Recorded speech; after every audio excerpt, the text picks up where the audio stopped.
football on LA36 is on the air. We're in the West San Fernando Valley at John Elway Stadium on the campus of Granada Hills. Should be a terrific game tonight as the Royals visit the Highlanders of Granada Hills. Granada Hills is 5-2-1. El Camino Real is 3-4. Hello, everybody. My name is Randy Rosenblum, set to call the play-by-play. West Valley League action.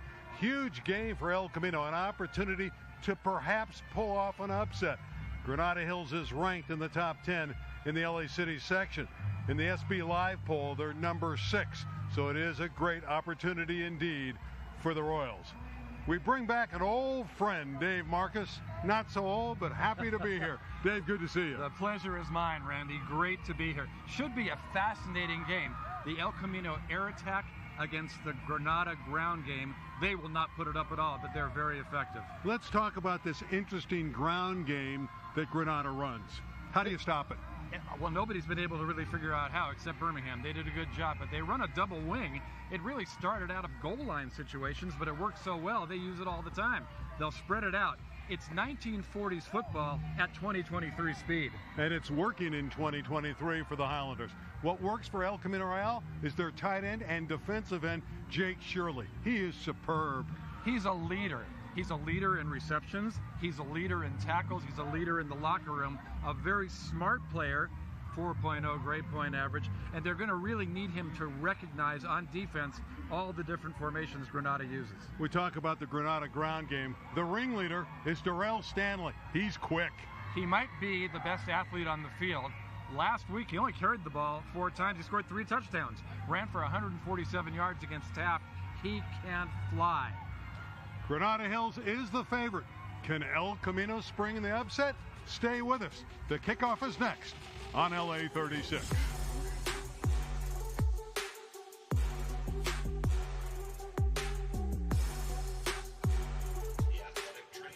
El Camino has won the toss and deferred. Traveling white and blue. Hawkins, that fine sophomore quarterback, number 12, is out there. Caden McCoy, number 4. And, of course, number 5, there's Jake Shirley. It is homecoming here at Granada Hills High School, and we just had skydivers, 3 of them, on a gorgeous evening, drop into John Elway Stadium. Dave, that's a nice sight, isn't it? They all hit the logo. That's their mark. Yeah, a logo 3. We had 3 of them come in, and they were on target. So El Camino's going to kick off. They'd like to have the help of a skydiver or 2. They're going up against a great football team tonight in Granada Hills. 5-2-1 are the Highlanders. Darrell Stanley is back deep. He's joined by his cousin, who's an outstanding player, Farrell Stanley. Farrell Stanley, the freshman, is outstanding. They just love him here. He's a great defensive back, and offensively he's also very talented. So Osintra will kick off. Quite a character. You'll meet him at halftime. We're going to meet all the seniors for El Camino Real. Jason Zabak, fine football coach at ECR, will chat with his seniors. 21 of them at halftime, so we'll have that for you. There's Kanye Martin, another terrific running back. They are loaded with great runners here at Granada Hills. Homecoming is about to commence in Granada. And again, what a night. Got a zephyr of a breeze. It is beautiful. We had a breeze earlier, but it has died down.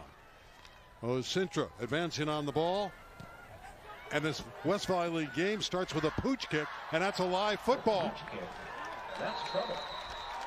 El Camino believes they have it, and they do. Caden McCoy. How about that for establishing early momentum? It was a really good kick. Went high in the air. Only went about 15 yards downfield. And El Camino, a tremendous job of racing to the ball. Another one of those seniors, Caden McCoy, number 4 is the one that fell on the football. You're right. Osintra did a nice job of producing that kick. A little bobble on the play by Oliver Myers. A tight end. He's got sure hands, but he's not used to catching him and coming down with the skydivers. ECR begins at the 36 of Granada Hills. The talented Kevin Hawkins, the quarterback. It's picked off and dropped. and Stanley nearly had the interception. Farrell had it go into and out of his hands. Pretty good pass. It was thrown on a rope. But good opportunity there. Key players for the Royals: Sanders, Jong, Shirley, who we talked about on the pregame. Hawkins, of course, the quarterback. Gagua, terrific on defense. Jared Gonzalez, the leader, number 71 of that offensive front. 2nd down and 10.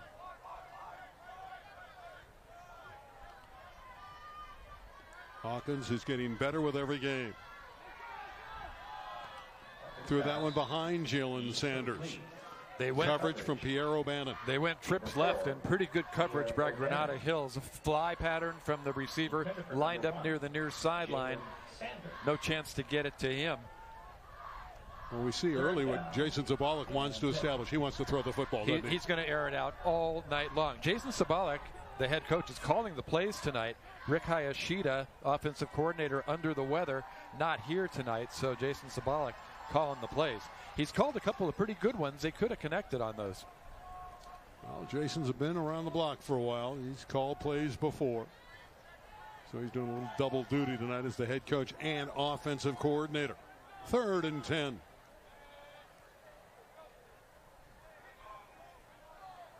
Long signal count. Pressure. Hawkins trying to move forward in the pocket. Doesn't go very far. That defensive front with terrific penetration. That's going to bring up 4th down.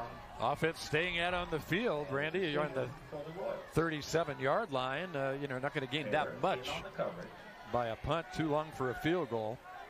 50 Oliver Taylor is the leader of that Granada Hills defense, and he got right in there and got to Hawkins. 4th down and 11, and as Dave alluded to, the offense is still out there. Pressure again. Pressure on Hawkins. Completed, but O'Bannon brings down the receiver, Carrillo. And the ball goes over on down. Really good coverage by O'Bannon.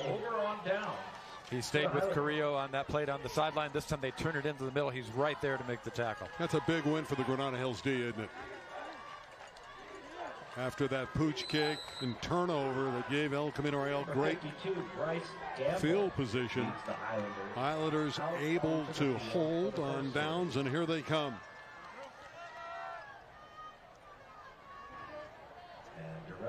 Stanley, number 2. Stanley, the quarterback, lost the ball. Able to get back on it. So a shaky start for Granada Hills. And there was pressure again from Jalen Sanders, number 1. He didn't get to the football, but that is a major setback for the Highlanders. Well, Stanley almost going out of a wildcat. He's not a quarterback by training. He's a running back, but when you have your best athlete back there, give him a chance to handle the ball. That one way over his head. Well, the 2 Stanleys are critical. Kanye Martin is also a wonderful running back.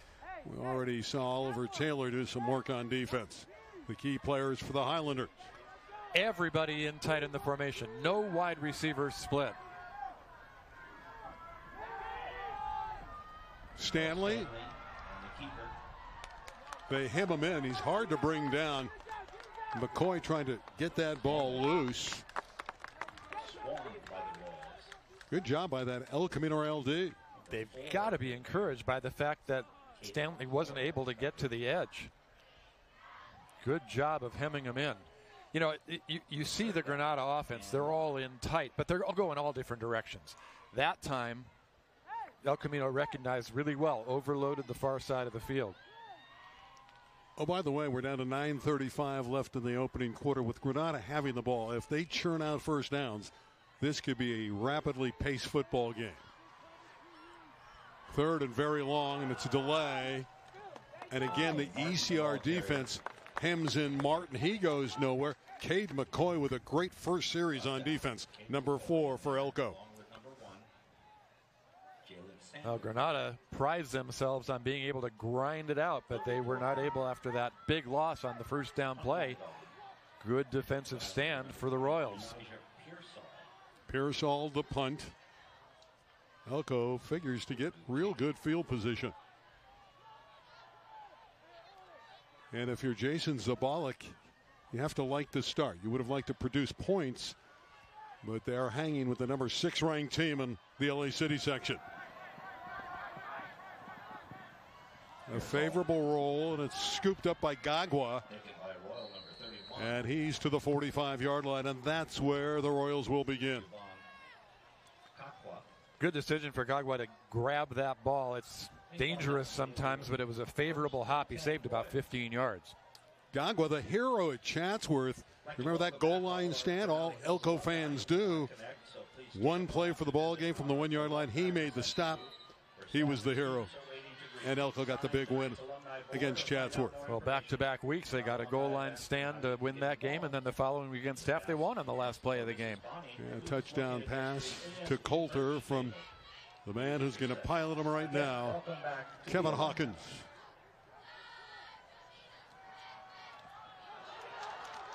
Kona's off and running. He's a good-looking young football player, Kona Malik. And Malik, who had the huge game over 100 yards against Taft, his first carry is good enough for a first down. And the Royals have come out, and they look impressive.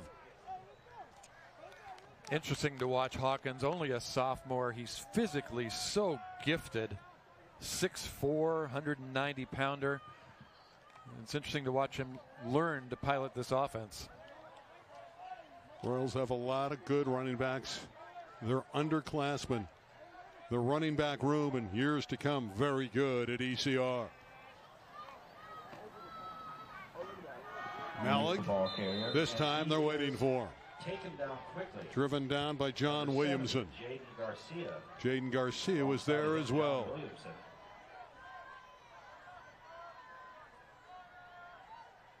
Garcia is a big kid, nose guard, plays center, 6 feet, over 250 bills. He's listed at 285. Second down and long. So far, the defense is playing pretty good football. That one's behind John. Hawkins has not been able to find his receivers yet. Would have taken a perfect throw. Once again, the coverage was very, very good. Third down and 10 to go. Third down. Just above 7 minutes to play in a scoreless opening quarter. You know, Darrell Stanley, an outstanding defensive back as well as an offensive player for Granada. Right there on the coverage. Oh, I love this stadium, John Elway Stadium. Of course, he was the great quarterback here, went on to star at Stanford and have the illustrious NFL career. Good crowd on hand on homecoming, and again, it's a lovely evening. Temperature in the 70s. Hawkins pressured again. Taylor again. Number 50 is everywhere. Oliver Taylor. What a job by the 6'3" senior.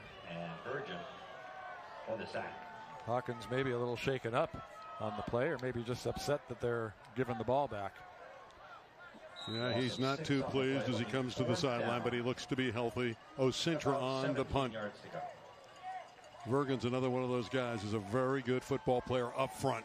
Taylor, great job coming from the edge, recognizing that Hawkins was stepping forward. Took off his hat. Osintra called upon to punt it away on 4th and 17. We expected fireworks here, Dave. So far, it's defense the order of the evening. But we're only 5.5 minutes in. In a stadium named for one of the greatest quarterbacks ever, here we have a game that's primarily been relying on the ground. Osintra dropped the ball. He's in trouble, and down he goes. Highlanders cover up. First wonderful opportunity for the Highlanders of Granada Hills. Hopefully, Frank is okay. Good coverage in there. Kanye Martin in on it. Along with Darrell Stanley. Advantageous field position for Granada Hills. They'll start from inside the Royal 34. El Camino had an opportunity as Osintra trouble getting the handle on that one. But he's okay. He's staying out on the field. He plays defense also. Now the Royals weren't able to capitalize on a turnover in Granada territory. Now the Highlanders have an opportunity. And you see how they're packed in tight. Simple handoff. Martin powering inside the 30. Jaguar, the first to make contact along with McCoy. Number 7, Joseph Edwards in on coverage. Kind of a pistol look there on the inside handoff by Stanley. See how fast they go. Emilio Lobo running hard. He's a shifty running back, number 21. Rushed for well over 300 yards this year. They spread the wealth. They spread the sugar in the backfield with their running backs. Lucky Brooks has a lot of athletes back there. And you see how they run this offense so fast. Stanley keeps the football, gets through. Oh, what balance. And a first down for Granada Hills.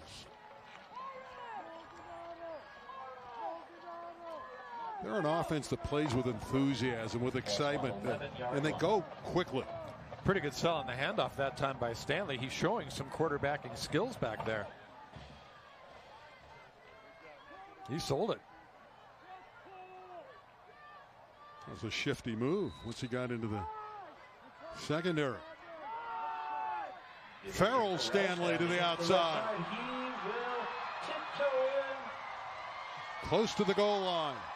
Out of bounds. Not quite there, but Farrell Stanley able to turn the corner. You know, you see the formation in tight. You think they're going right up the middle, but they don't. They use the sides very well that time. The speed of Stanley getting him on the doorstep. First and goal, Granada Hills. And they run it to the outside. Pierre O'Bannon, touchdown, Granada Hills. You can't turn the ball over and give them that kind of field position. Too good an offense. And they made quick work of it after they got the ball on the miscue on the punt. And they're a football team that'll go for 2 points with this offense. Well, they feel confident they can get it in. It's the origin of the offense. They were working on goal line plays. But it's the confidence, too. They believe they can get it in from the short distance. 6-0, Granada Hills.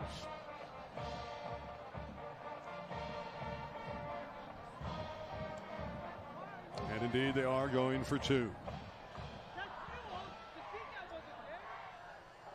Williamson in there as a blocking back, number 11. Flag before the snap. Prior to the snap, encroachment, defense, half the distance to the goal, repeat the try. You know, the center, Bryce Gamble, 52, he turned and talked to his Wildcat back, and I think he said, call it out, I'm not going to snap it. They were trying to draw him offside, get closer for that 2-point try. Greg Becker, the former softball coach in the LA City section, actually won a title at Kennedy High School. He's been a long-time official as well, and a good one. Well, they're a little bit closer. They'll go for it. Farrell Stanley will walk in. 8-0 Granada. And the score, Islanders 8. A very efficient drive and a very efficient 2-point try. It's hard enough to stop one, Stanley. Two's even more difficult. And number 1's a freshman. Number 4's not bad either. That's O'Bannon and a touchdown. Visit that snack bar. Snack bar is open on both sides. Good job up front by Granada. Not allowing the defensive end to get out there. We talked in the open about Stanley, about Jake Shirley, and it's really going to be important for him in the end position to try to contain some of those plays, not let Granada get outside and use their speed. One thing about this Granada Hills team, they play downhill too. If they get a lead on you, they just keep running that stuff, and you start to get down mentally on defense, and they start breaking off huge runs. Sanders, number 31, Javon Kakwa. Marin with the kickoff. It'll be good field position for El Camino Real. What do you want to see from the Royals on this series of downs? You know, I think Hawkins needs to just hit his receivers. He's getting people out in patterns. He's thrown behind them a little bit. Lead them a little bit more. Try to get a couple of completions, build some confidence.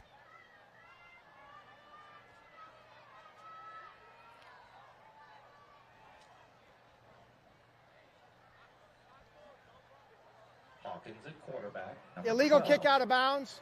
Granada Hills, they choose to take the ball 25 yards from where they kicked it, 35-yard line. First down. Thank you, Craig, for the explanation. Let's see what Hawkins and company can establish here. Had it a couple times. They have not moved the pigskin.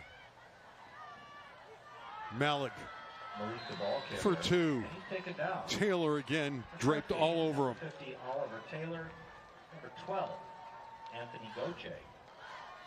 On the coverage. You know, we're sitting outside, Dave, and I took the coat off. It's absolutely wonderful. Could not ask for a better night. And 8. Lights taking effect here. Had a gorgeous sunset, and the skydivers came in, and you can see on that Granada Hills side, that far side, they're packed in here on homecoming. Hawkins taking to the air, and it's batted down and nearly intercepted by Martin. Kanye got his hands on it. Boy, the ball got batted in the air, and Martin had a sure interception. 3rd down and 8. The Royals fortunate to get that one back. You work on the tip drill all the time. That was a more difficult play than I thought watching it the first time. 3rd and 8. 4:34 remains in the opening quarter. Highlanders by 8-0. West Valley League football. Royals football. This is Jake Shirley's first catch. And he's a tough customer. Close to the stripe. Shirley.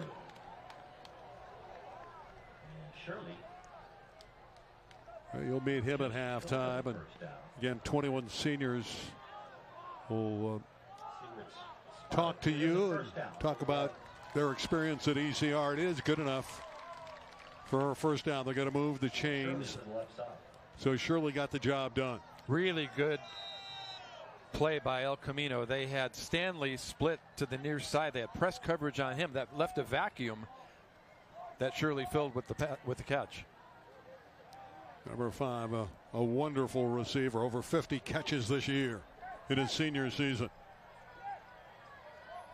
And that could be a confidence builder for quarterback Kevin Hawkins. But the corner's really playing tight. Kona Malik. And again, it's Taylor. Number 50 is a one-man wrecking crew on defense. I'm impressed with Malik. He hits the hole quickly. Straight ahead is often the best way to go, and he's getting there on the spot. Call it a 3-yard gain. 2nd down. Interesting battle to watch on the outside between Pharrell Stanley and Caden McCoy of Granada. Pierre O'Bannon and Jalen Sanders. They're really having a battle on every play. Hawkins pass threw that incomplete. awry, missed his target. He had a couple receivers over there, and I'm not sure where he was going with that one. Carrillo was in the area. So was Jake Shirley. Would not have been first down yardage. 3rd down and 7. Shirley now with 54 catches on the year. 3rd and 7. Can they convert again? 3:44 left opening quarter. Scrimmaging from the El Camino 48. Incomplete for John. Secondary coverage again from Pierre O'Bannon. He's doing a great job. O'Bannon that time set up on the far side of the field, but he made a nice hit. 4th down and 7. That pass was on target. Just tremendous coverage by Pierre O'Bannon. At this point, El Camino unable to sustain first downs.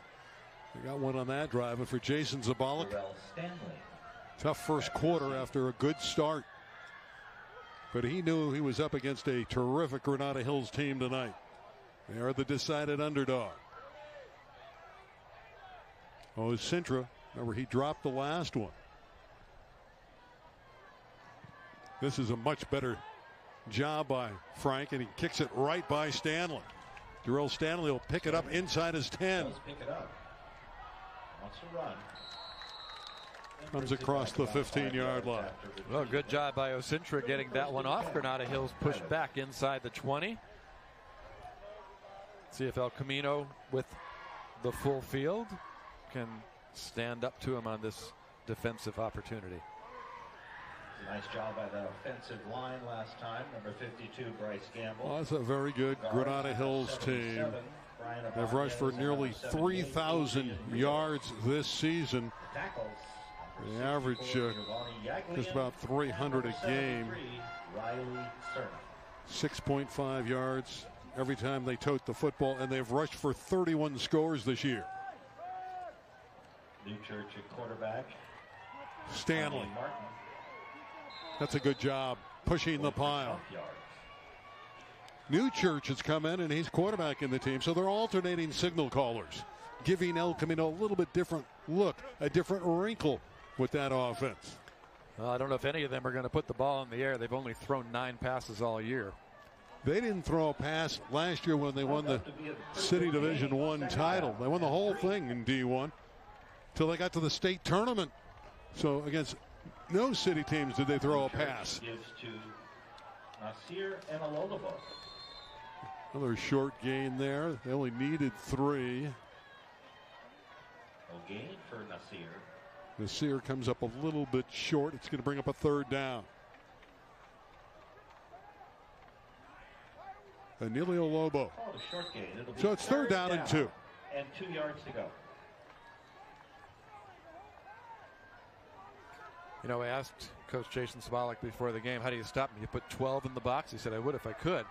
But you can't just play up the middle against Granada. Well, Granada's a tough football team. And they're doing it the old-fashioned way. Would you say 1940s, 1950s? Yep. Stanley looking to find a hole. Well, Stanley, the ball carrier. And he does enough for a first down. Gagwa got him, but it was too late. He's able to move the sticks. When that ball was snapped, there were 22 players within a 10-yard span. On the keeper. You'd think that, you know, you'd run into somebody by accident when it's that crowded, but Stanley did a good job of toting it. Well, Granada Hills knows how to run this offense. The double wing. They're very proficient at it, and they do it every day, and these other teams just don't defend it all the time. Look how in tight they are. Makes it easier on our camera crew because they just shoot straight in there. Stanley again. Darrell Stanley, not much. Jake Shirley, number 5, got his shoulder into Stanley. Stanley got the snap that time and hesitated just a moment, waiting for a hole that never opened. Good job by El Camino to keep everything closed. Peter Halotnik and number 17, Oliver Myers.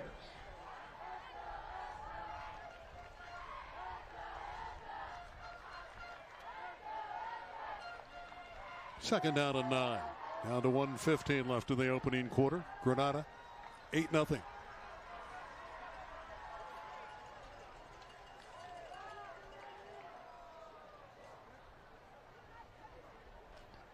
Farrell Stanley takes the direct snap. Stanley, the ball carrier. Great bounce, but he's taken down from behind by Jalen Sanders. Number 1, Jalen Sanders with the Sanders, who had that wonderful game against Taft, broke out, had a couple touchdowns. One running, one catching. And 8. A gifted athlete. They wanted to go left that time. There was nothing there. He tried to cut it back on his own. A good job again by El Camino to not let him get to the edge. ECR trying to get off the field defensively on 3rd and 8. They need a stop. Farrell Stanley is the one who will take the direct snap this time. That counter play to Martin, and Jake Shirley would have none of it. Edwards was there as well, but it was Shirley that denied him. The leading tackler recognizing the play. He's had such a terrific year. I was talking about the Granada enthusiasm earlier, Dave, as the quarter concludes. That's what Jake Shirley gives you. He's an enthusiastic intense guy, both on offense and defense. I think if you're Jason Sabalik, you feel pretty good about only being down one score after you turn the ball over in your own territory inside the 35-yard line. They've done a good job on the last couple of series keeping that Granada ground attack under control. What I think you like if you're Jason Sabalik, you don't look like you're mismatched. You're playing a top 10 team, and you're not being dominated. You might be being outplayed by a shade, but there's not a great discrepancy off the first 12 minutes. And Hawkins is showing a little bit that he's settled down. His passes were a little more on target the last series. They're going to have some opportunities. Maybe he can get one over the top. Of course, Prep Sports Night Live, Wednesdays, 7 o'clock live for an hour. Rich Estrella and Bob Gibson. I think it's the most entertaining prep sports show on television. It is raucous and it is a lot of fun. Of course, SoCal Prep Report, I'm joined by Tarek Fattal. We're a little bit more mainstream. We give you the scores, some opinions, some highlights, some coaches' interviews. It's live at 9 o'clock. We'll be on again next Thursday right here on LA36. An extra shout out to my guy Brian. Well, it's 4th down, and Granada Hills is going to relinquish the football. Brian doing a great job on varsity cheer. They do a nice job of running their homecoming here. It's well produced. Have those skydivers drop in. Move the game to 7:15 for their homecoming activities. And well, you love the support. Love the support too. The stands on the far side are bigger than the stands on this side, and they are full. Short punt. And it's a great punt. Not an easy one to handle for Gagwa. He finally got his mitts on it. Good coverage coming down the field by Granada Hills. Again, one of those decisions. Do you let it go by you? Do you try to pick it up? Ball harmlessly out of bounds. And again, pretty good field position for the Royals. Can they take advantage of the field position? And they've had some opportunities. Remember, they recovered that pooch punt early and just stalled immediately. You're waiting for Hawkins to hit a big one here. He's done that over the year. Some big passes. Marker is out. And that's going to be a big one. It's a personal foul, 15 yards, I believe. Personal foul against El Camino Royale. 24-yard line. It'll be 1st and 10 Royal. Well, that great field position just dropped off to mediocre. It gets a little bit more challenging for Hawkins and company. Boy, you look at him and you just say, wow, just a sophomore. He's going to be sensational. He's chiseled. First down, Elko.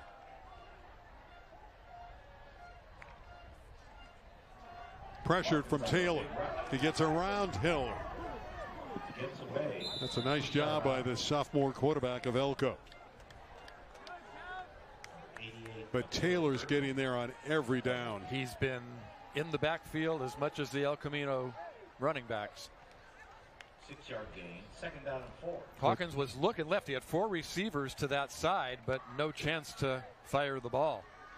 What could have been a loss became a 6-yard gain because of Kevin Hawkins. First 30 seconds of the second quarter, 8-0 Granada Hills.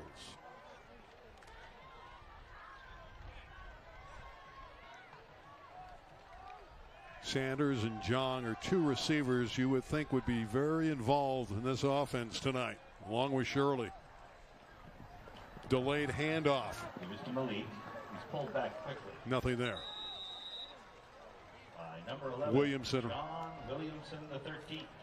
Williamson is a good football player and did not allow Kodamalik to go anywhere.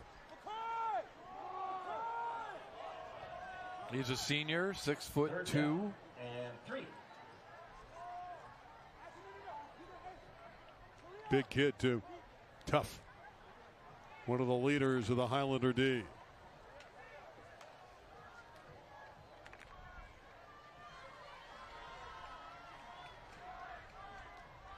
Taylor was there as well. He's in on every tackle for Granada. 3rd and short. Hawkins to the air. He's got Shirley. Shirley breaks a tackle. 1st down, Elko. He wants that late flag. I don't think he's going to get it, but Jake Shirley does the job repeatedly. I love the call. Safe pass. Let Shirley create yards after the catch. He got around the corner, got the 1st down. Takes more than one to bring him down, too. A lot of teams have, put 2 on him to try to slow him down, but he is a wonderful player. And it could have been a late hit, couldn't it? 42-yard line. Anili Lobo got over there late. 1st and 10.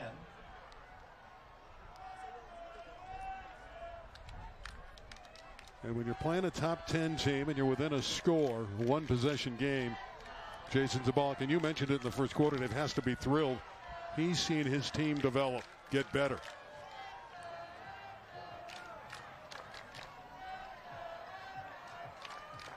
Another short pass. Carrillo, and he's thrown back. Granada all over that one. Nice tackle there and coverage. Anilio Lobo again. Well, El Camino went empty that time. 5 receivers in the pattern. You got to get rid of it quickly in that situation. It was good coverage by Granada to hold him to a very short gain. Of course, El Camino has 3 wins this year. 14-7 over North Hollywood. 28-27 over Chatsworth, and the electrifying 37-32 win at Taft. Have not had a home game, but the good news, the field is coming along. That turf field should be ready in November. Perhaps a deep run in the playoffs. Elko could still get a home game this season. Hawkins to the air. Threw it behind Jong. Complete. Going to bring up 3rd down and a short 8. It'll be 3rd down and 8. Kevin would like to have that one back. It was pretty good coverage by Stanley, who was stride for stride with Jong. Nice seeing Bucky Brooks before the game. Head coach who led Granada Hills to the title last year. Very accommodating. Came up to Dave and I immediately, said, "What do you guys need?" And told us about his football team. You asked him about how do you stop your own team? How do you get everybody in the box to slow down the wing team? Not a lot of people have. Birmingham's the lone exception. Looking for a conversion are the Royals. Instead, they get a flag for a delay of game. Prior to the snap, delay a game, offense. 5-yard penalty, remains 3rd down. Well, they sent Mortazavi in motion, but by the time he started the motion, that clock was ticking down.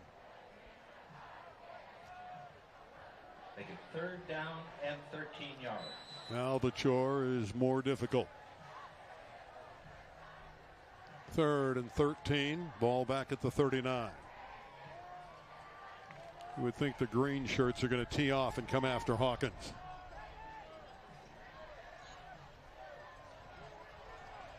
Kevin's used to that. He's taken some hits this year. Baptism under fire. He's got 4 receivers to his right. He's looking over there, and he's hit as he delivers it, and it's incomplete. Completely sacked by the Highland. Had really no chance to deliver the football. No running back, no opportunity to pick off that on rusher. 4th down. And the punting unit is on the David Rodriguez, 88, and Oliver Taylor again. It was Taylor that blocked it.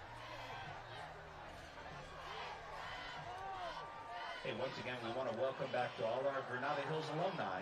We want to connect with you. 4th down and a punting situation for the Royals. Where the staff and students are waiting to greet you. Sign in tonight. Of course, every time you punt it, you're punting to one of the Stanley kids, and you're really risking it.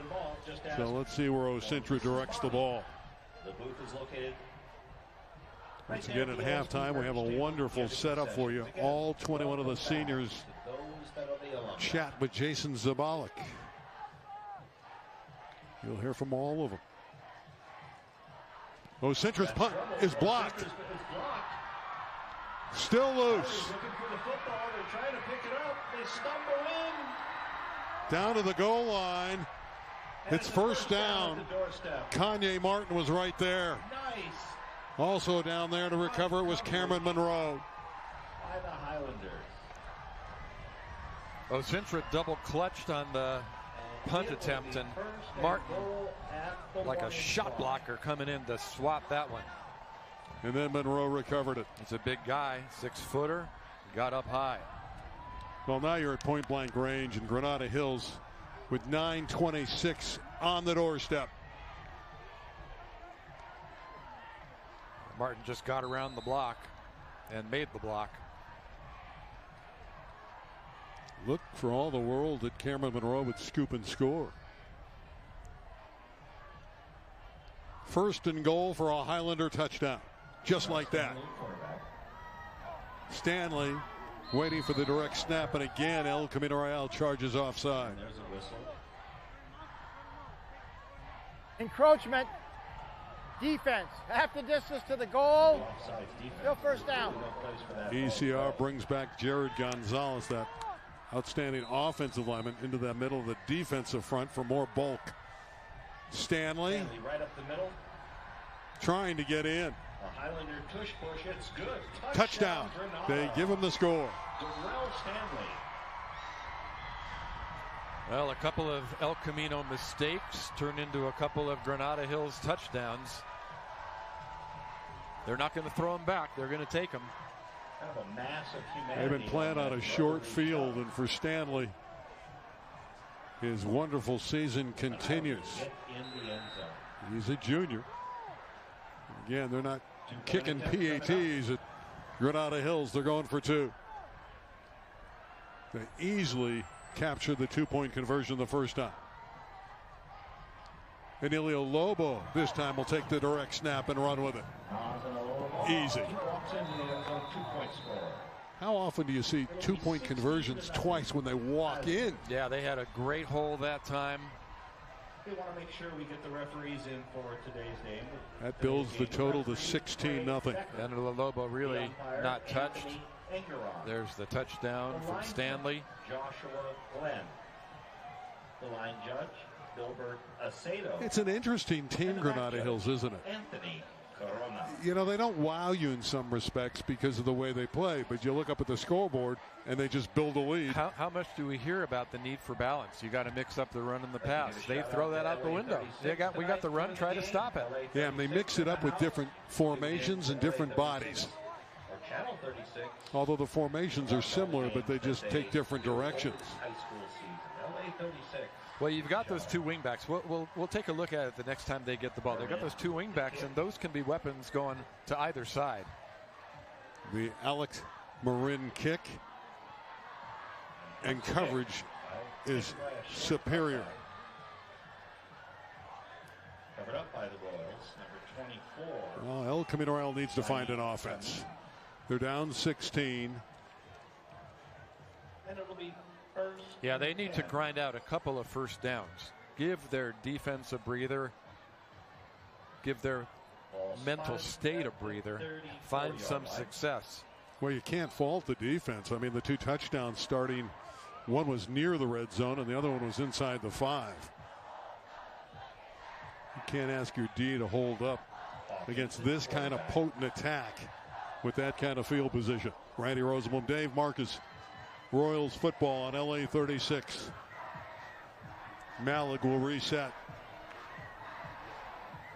Malik will take the handoff, and he's cut down for a loss. Taken down quickly. Number 88, Again, Mateo Burgess. Burgess in the backfield. And says hello.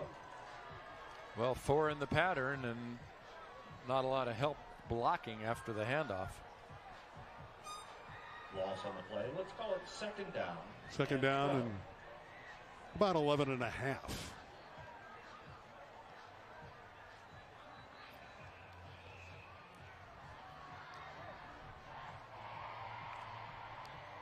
So far, El Camino unable to stretch the field. Perhaps they can get Caden Jong, number 2, involved. Got a 70-yard touchdown in a critical moment against Chatsworth. Turn the game around. That jet sweep with Jalen Sanders. And Emilio Lobo won't have anything of it. Great read by Granada. They saw that all the way. Nasir and Alolabo with the coverage. And not only an Alolabo coming over there, but once again, Oliver Taylor coming all the way over from the defensive line as they tried to string out the play. I would think that Oliver Taylor appreciated the skydivers more than anyone. He's a pilot. He's a licensed pilot, and he loves anything in the sky or coming out of the sky, right? It's hard to believe he's better than a 4.0 student. He's like Jake Shirley. He's just one of those guys who's got it all. And he can fly an airplane. How many kids in high school are licensed pilots? He's pretty good stopping things on the ground, He's too. stopping everything.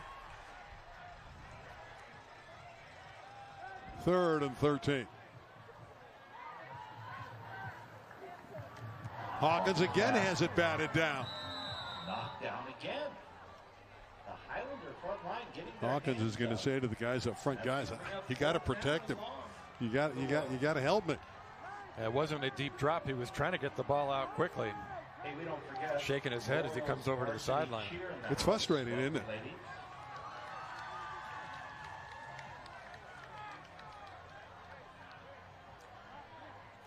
Fortunate not to have that one picked off. Kanye Martin's the one that got his hands up and blocked it. He's the same guy that rejected the punt. Number 3 is a good-looking football player for Granada Hills. He's a senior, 6 feet and 175 pounds. And now quickly you're turning the ball back to Granada down 16, and the Highlanders looking to add on. Centric, good kick. Stanley coming up to greet it at the 40, dropped it, recovers it in the air. Still on his feet and fighting for 3 yards. Maybe the toughest 3 yards for Stanley this year. Darrell Stanley. Nice kick by Ocentra. Got some hang time on that one. Stanley started to run before he caught it. Did a good job of not coughing it up. It'll be 1st and 10, Highlander. Well, the El Camino defense at least starts on defense with the ball in Granada Hills territory. Not the short field this time. Let's see if they can mount a stand and get it back for an opportunity to score before halftime. Putting a lot of pressure on that D against this offense. 43-yard line. Andrew Newchurch, number 14. For the moment, the quarterback. Pierre O'Bannon still going. Inside the El Camino 40, and a flag is down. O'Bannon, 1st and 10. There's a flag on the field, however. It's a credit to Granada how well they run this offense. And, again, it's audition time at quarterback. They don't really have a starting quarterback right now, and everybody seems to be doing a good job back there. Yeah, if you're on defense, it's hard to find any tendency of a player because it changes so much. Craig Becker with the call. Face mask. Defense. 5-yard penalty. 1st down. So the Highlanders get the extra 15 yards. That's the contact in the face mask, not the grabbing. O'Bannon's pretty quick, too. Now, yardage-wise, O'Bannon has not had a large chunk of real estate this year, but he's enjoying a nice evening. O'Bannon stumbling this time. O'Bannon. But he continues to fight. Talking about balance with some of the other running backs like a Stanley or a Martin, but O'Bannon showing his ability to stay on his feet. That was really impressive how he fought off gravity there. 6-yard gain, 2nd down and 4. Gravity's like Father Time. It doesn't go away. Right? No, not at all. Turned that into a 6-yard gain. That's a tremendous play. It really is.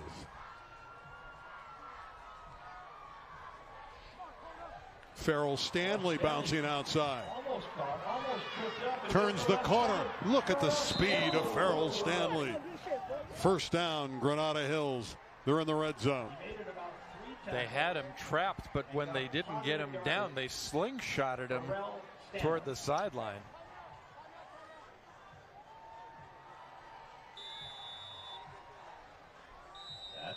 down. Once again, Granada Hills threatening more of a timeout prior to the next snap. El Camino takes the timeout. Timeout. Of course, the Stanley brothers, great athletic talents, but they've got a cousin, Dijon, who's a tremendous player, who's playing for the University of Utah. He's played on special teams in 3 games so far this year.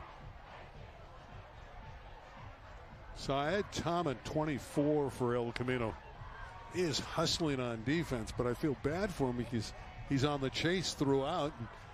It's tough to reel these Stanleys in.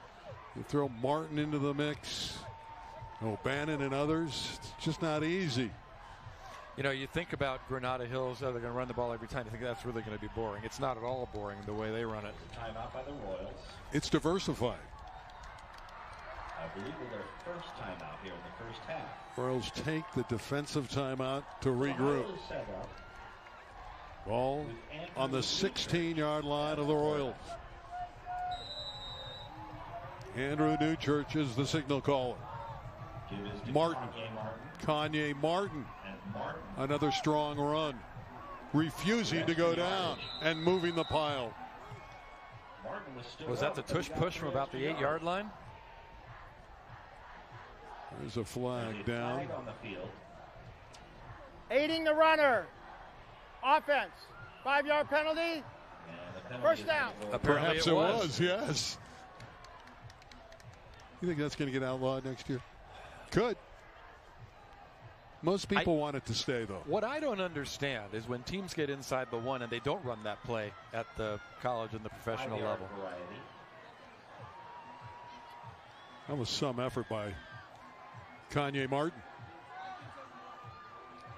That pile's still going on. It's going to be a long replay. Can you multiply yards after contact by the number of people that contact them? You'd like to. Well, they're backed up a little bit with the infraction, but still it's first and short, 1st and 4. And this is a big ask for the Royal defense against that offense with the likes of Stanley and Martin out there.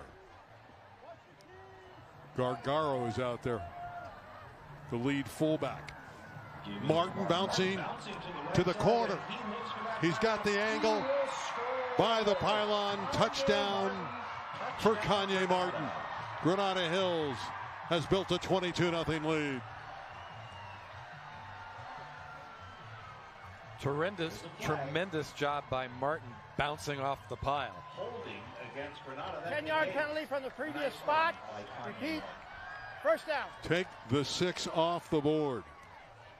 I didn't see the flag come out, did you? I didn't see the flag come out. I don't know how you call holding in the middle of a 21-player scrum. But the officials are a lot closer than we are, and I'm sure that was a warranted penalty. Let's see if we can pick it up. Well, I saw one of the El Camino players going down backwards right as Martin popped to the outside. So if you're Kanye Martin, you have this powerful run inside. That's taken back with the push. Then you bounce one to the outside for a touchdown. You think you got to score, and there's a hold, and that one's returned. So it's back to 16-0. Let's see if El Camino Real can take advantage and get a defensive stop.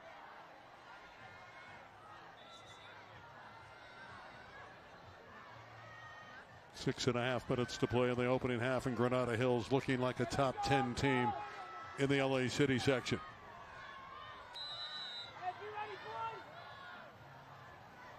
Darrell Stanley lined up as the quarterback. He's going to throw the ball, and it's incomplete.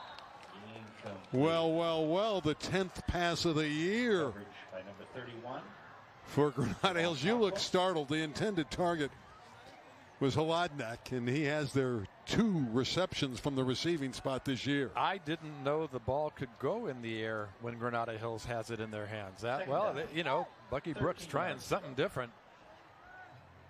Well, Bucky wants to throw the football, but he's just built a double wing T team that's had so much success. And again, they're the reigning D1 champs. This year they're up in the rankings, so they may go into the Open division. The top 8 teams go to the Open.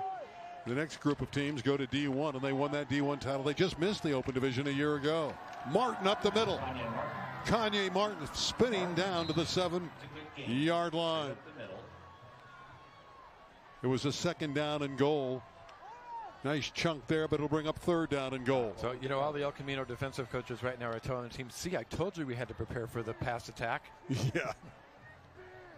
What's the over and under? Do you think they'll get to 2? I don't know. I mean, Call a short 3. 3rd and 3.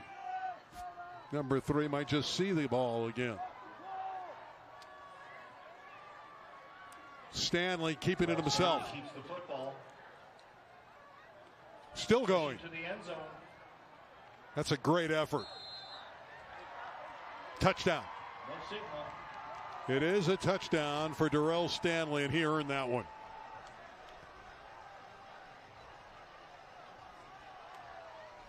He's looking back to see if there's a flag. There is none. a very patient run by Stanley.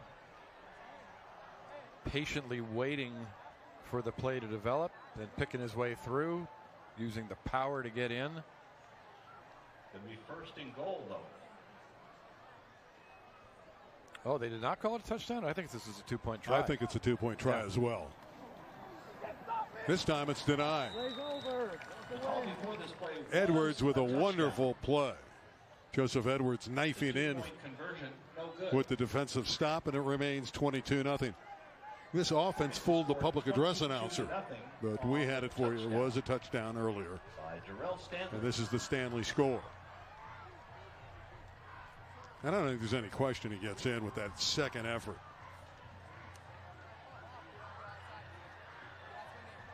Well, he really stayed on his feet a long time. His knees never hit the ground, though, when he stretched out and got over the goal line.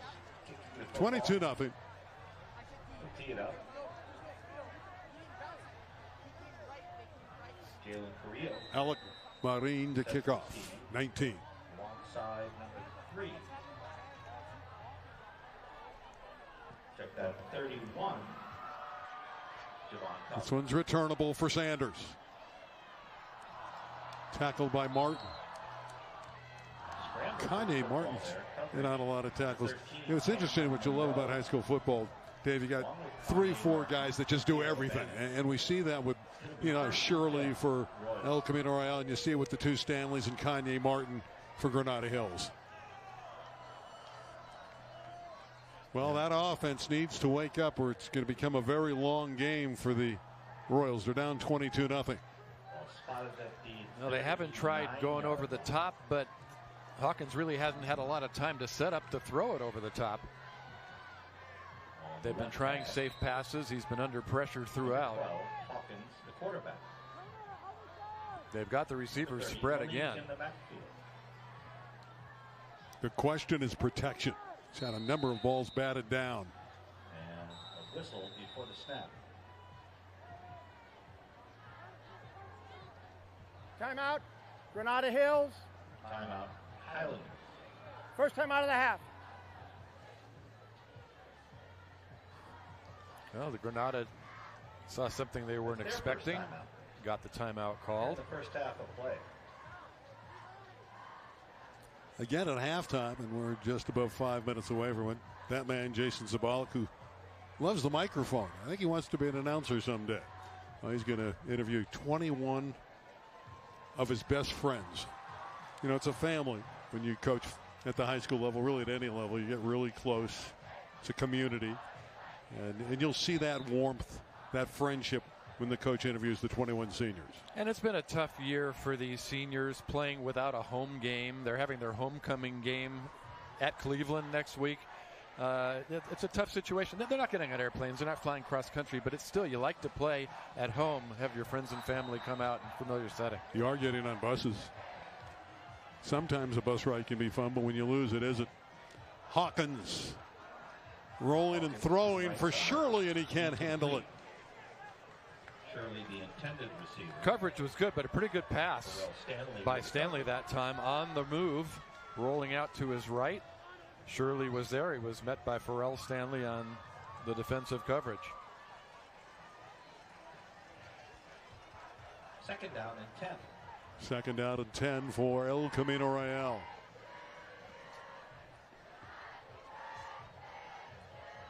But again, we've mentioned it a couple times already on the telecast. No deep balls. And really the problem is you don't have time to sit back in a pocket and let one of these receivers get down the field. Protection needs to improve for El Camino, or they just won't move it against this tough Granada Hills D. Well, that time they got Hawkins out of the pocket, so he got a little more opportunity to throw the ball on the run. Again, a pretty good throw. And he is mobile. He can do that, and that is the strategy.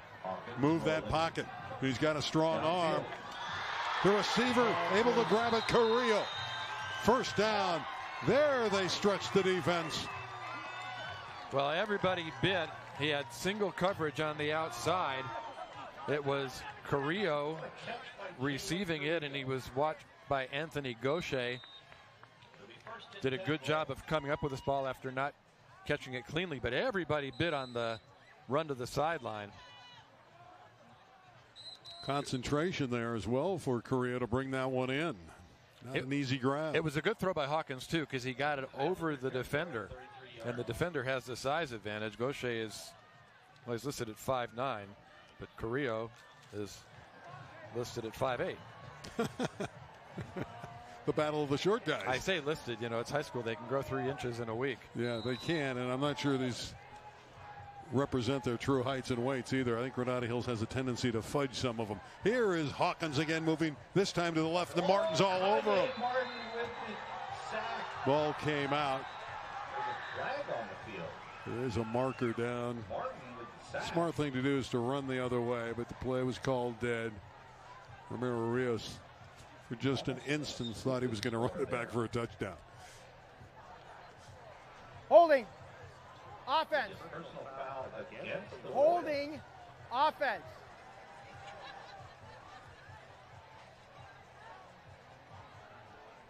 I think it's holding on the offense. Well, you sense the PA announcer said personal foul, so that was the frustration.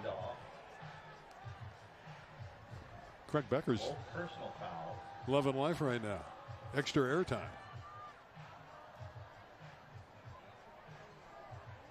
Now the hold behind the play. Still fun to watch Kanye Martin, though. Yeah, Hawkins clearly down. It's going to be second down. You know, occasionally you'll slide someone over to double team Kanye Martin, but the problem is that you got a Taylor. There's a lot of holes in that front wall, a lot of leaks. Granada Hills coming through and pressuring Hawkins. Granada has tremendous speed. They hit that line quickly. No chance at all for Kona Malik. Martin again. Martin is having a tremendous game, and again, Oliver Taylor also joining him. Nowhere to go. If you're Kona, Third down. shaking your head, no holes. Got a nice run early in the game. One pop for him, but Elko's offense has been stymied in this opening half. Under 4 minutes to play. 22-0 Granada Hills.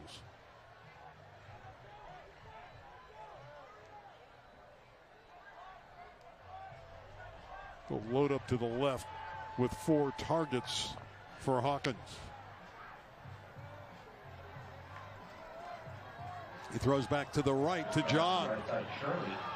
John with a nice effort.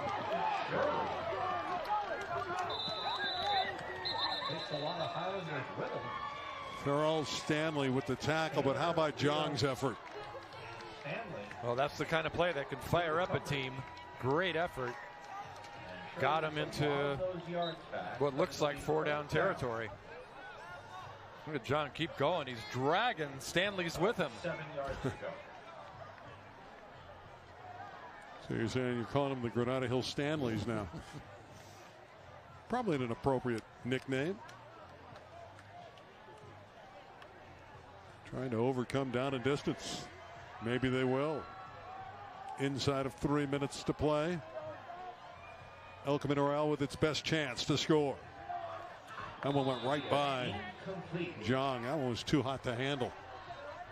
That was a BB thrown at him. Yeah, right through the wickets.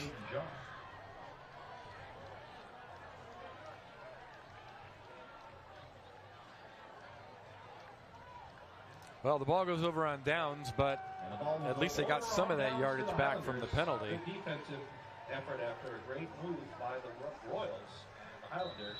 Pass earlier to Shirley. Some near misses. 2:19 Ball remaining. goes over, as Dave said, on downs. 2:19 to play before intermission. Stay with us at the break. I think you're going to love what you hear from the kids. 21 seniors chatting with their coach. We'll hear from all of them. Delightful night at John Elway Stadium on the campus of Granada Hills with Dave Marcus. I'm Randy Rosenblum. Our final broadcast of El Camino football this season. They're going to be playoff bound. The question is going to be, what division will ECR be in? Right now they're a D1 team, but depending on what happens here tonight and again next week against Cleveland, they could fall to D2. D1, they'd be an underdog. D2, well, they won that championship a couple years ago, so it's conceivable if they drop, and they're not trying to lose games. But if they fall down, the oddity of it all, you have a better chance in the playoffs.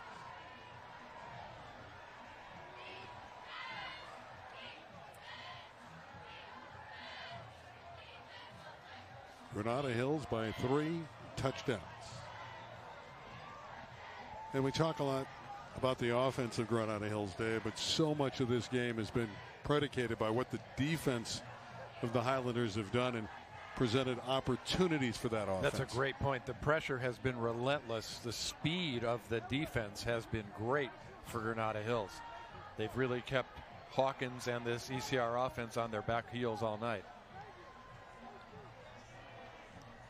Well, there's a delay. I didn't hear a timeout call, but El Camino's ready to play. It's obvious that Granada Hills took a timeout. Well, the clock stops on the change of possession. So. Doesn't change and stay this long, though. So I think they probably took a timeout. It was never indicated because they're still on the sideline.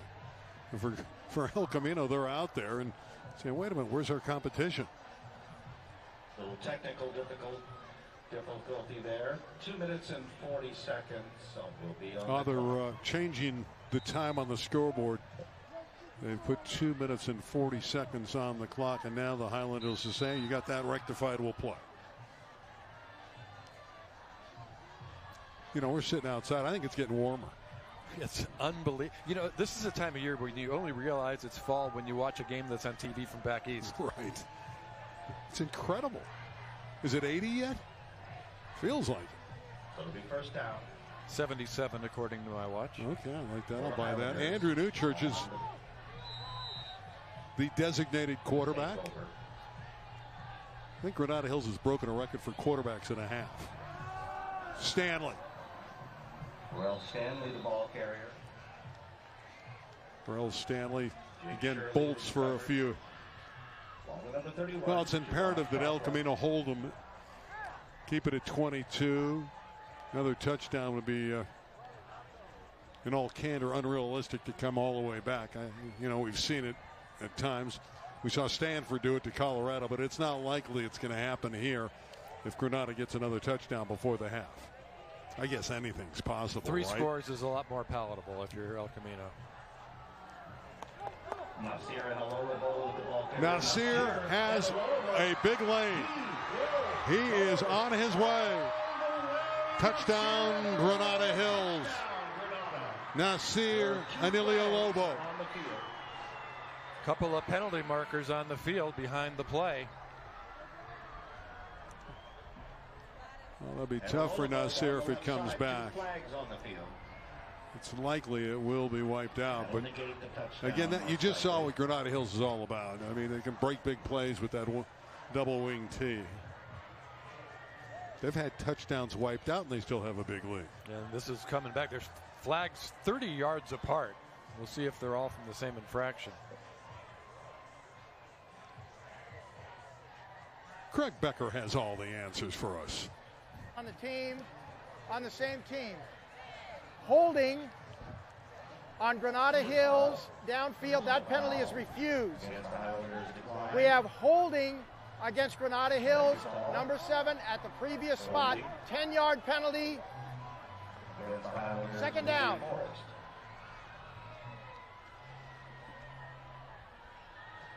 Well, the flags were accurately thrown. There was an infraction 30 yards downfield and one right there. Still a nice run. Oh, it was a great run by Anilo Lobo. Good Gagwa chase him down, though. What I liked when they both got up, they congratulated one another. I got concerned a little bit because they were both lying on the ground, but I think they were just exhausted. Yeah, they were. You're right. They were exhausted, and they had a running conversation going, and a friendly conversation, which is great to see. Durrell Stanley giving ground. Another marker. And again, it's spread out all over the field. There's a marker near us. There's another 2 markers across the way. When's Flag Day? Isn't that in June? It's June 14th. Yeah, it is June 14th. I know.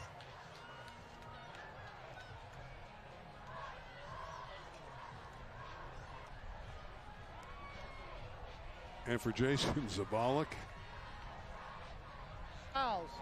We have a face mask against El Camino. We have an illegal block in the back against Granada Hills. Those penalties cancel out. We're going to repeat second down. Yeah, again for Jason Zabalik, a tough first half. A lot of infractions, really on both sides. It's amazing that Stanley can give that much ground and still turn it upfield and get positive yardage. $1:40 to play in the first half, and the clock is running.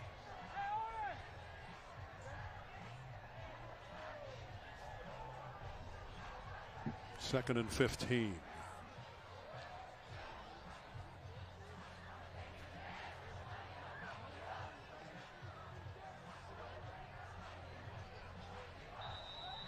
Well, that wasn't very clean, was it?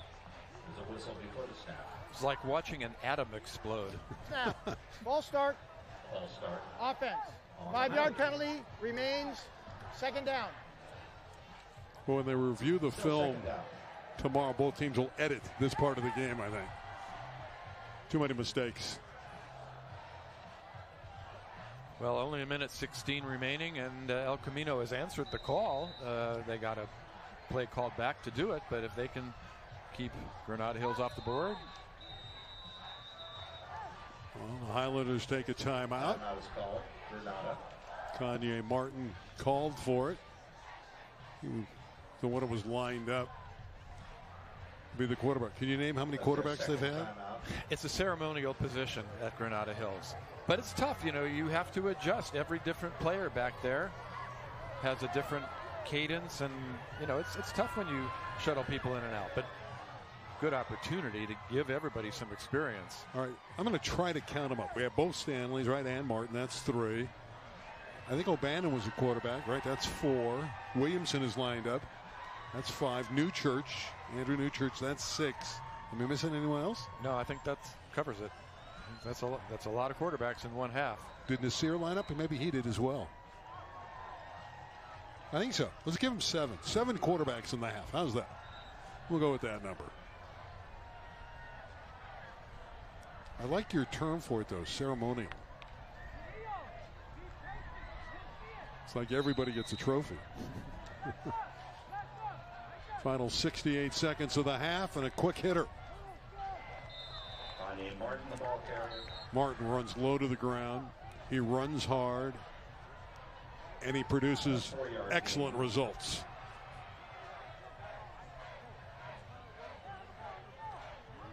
Granada Hills is in no hurry. The clock is winding down.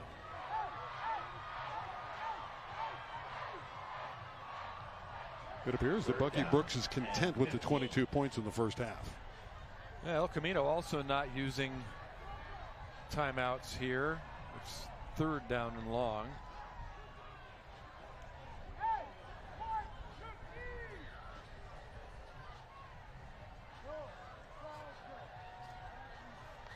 again, considering that 2 of those scores came off big mistakes by El Camino, the Royals have something to build on a little bit at halftime. Yeah, their defense has not played poorly, but they got to contain this guy. Stanley down the sideline nearly broke it.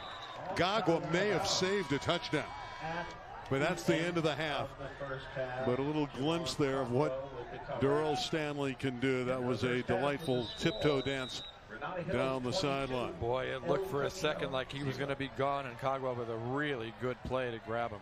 At the break, it's 22-0 in favor of Granada Hills. And again, a little earlier, Jason Zabalik lined up all 21 of the seniors, and he chatted with each and every one of them.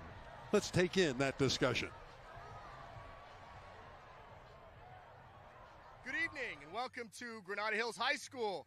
I have the pleasure of being joined this evening by our senior class, and we're going to get to introduce them in number order, starting off with the number 1, Jalen Sanders.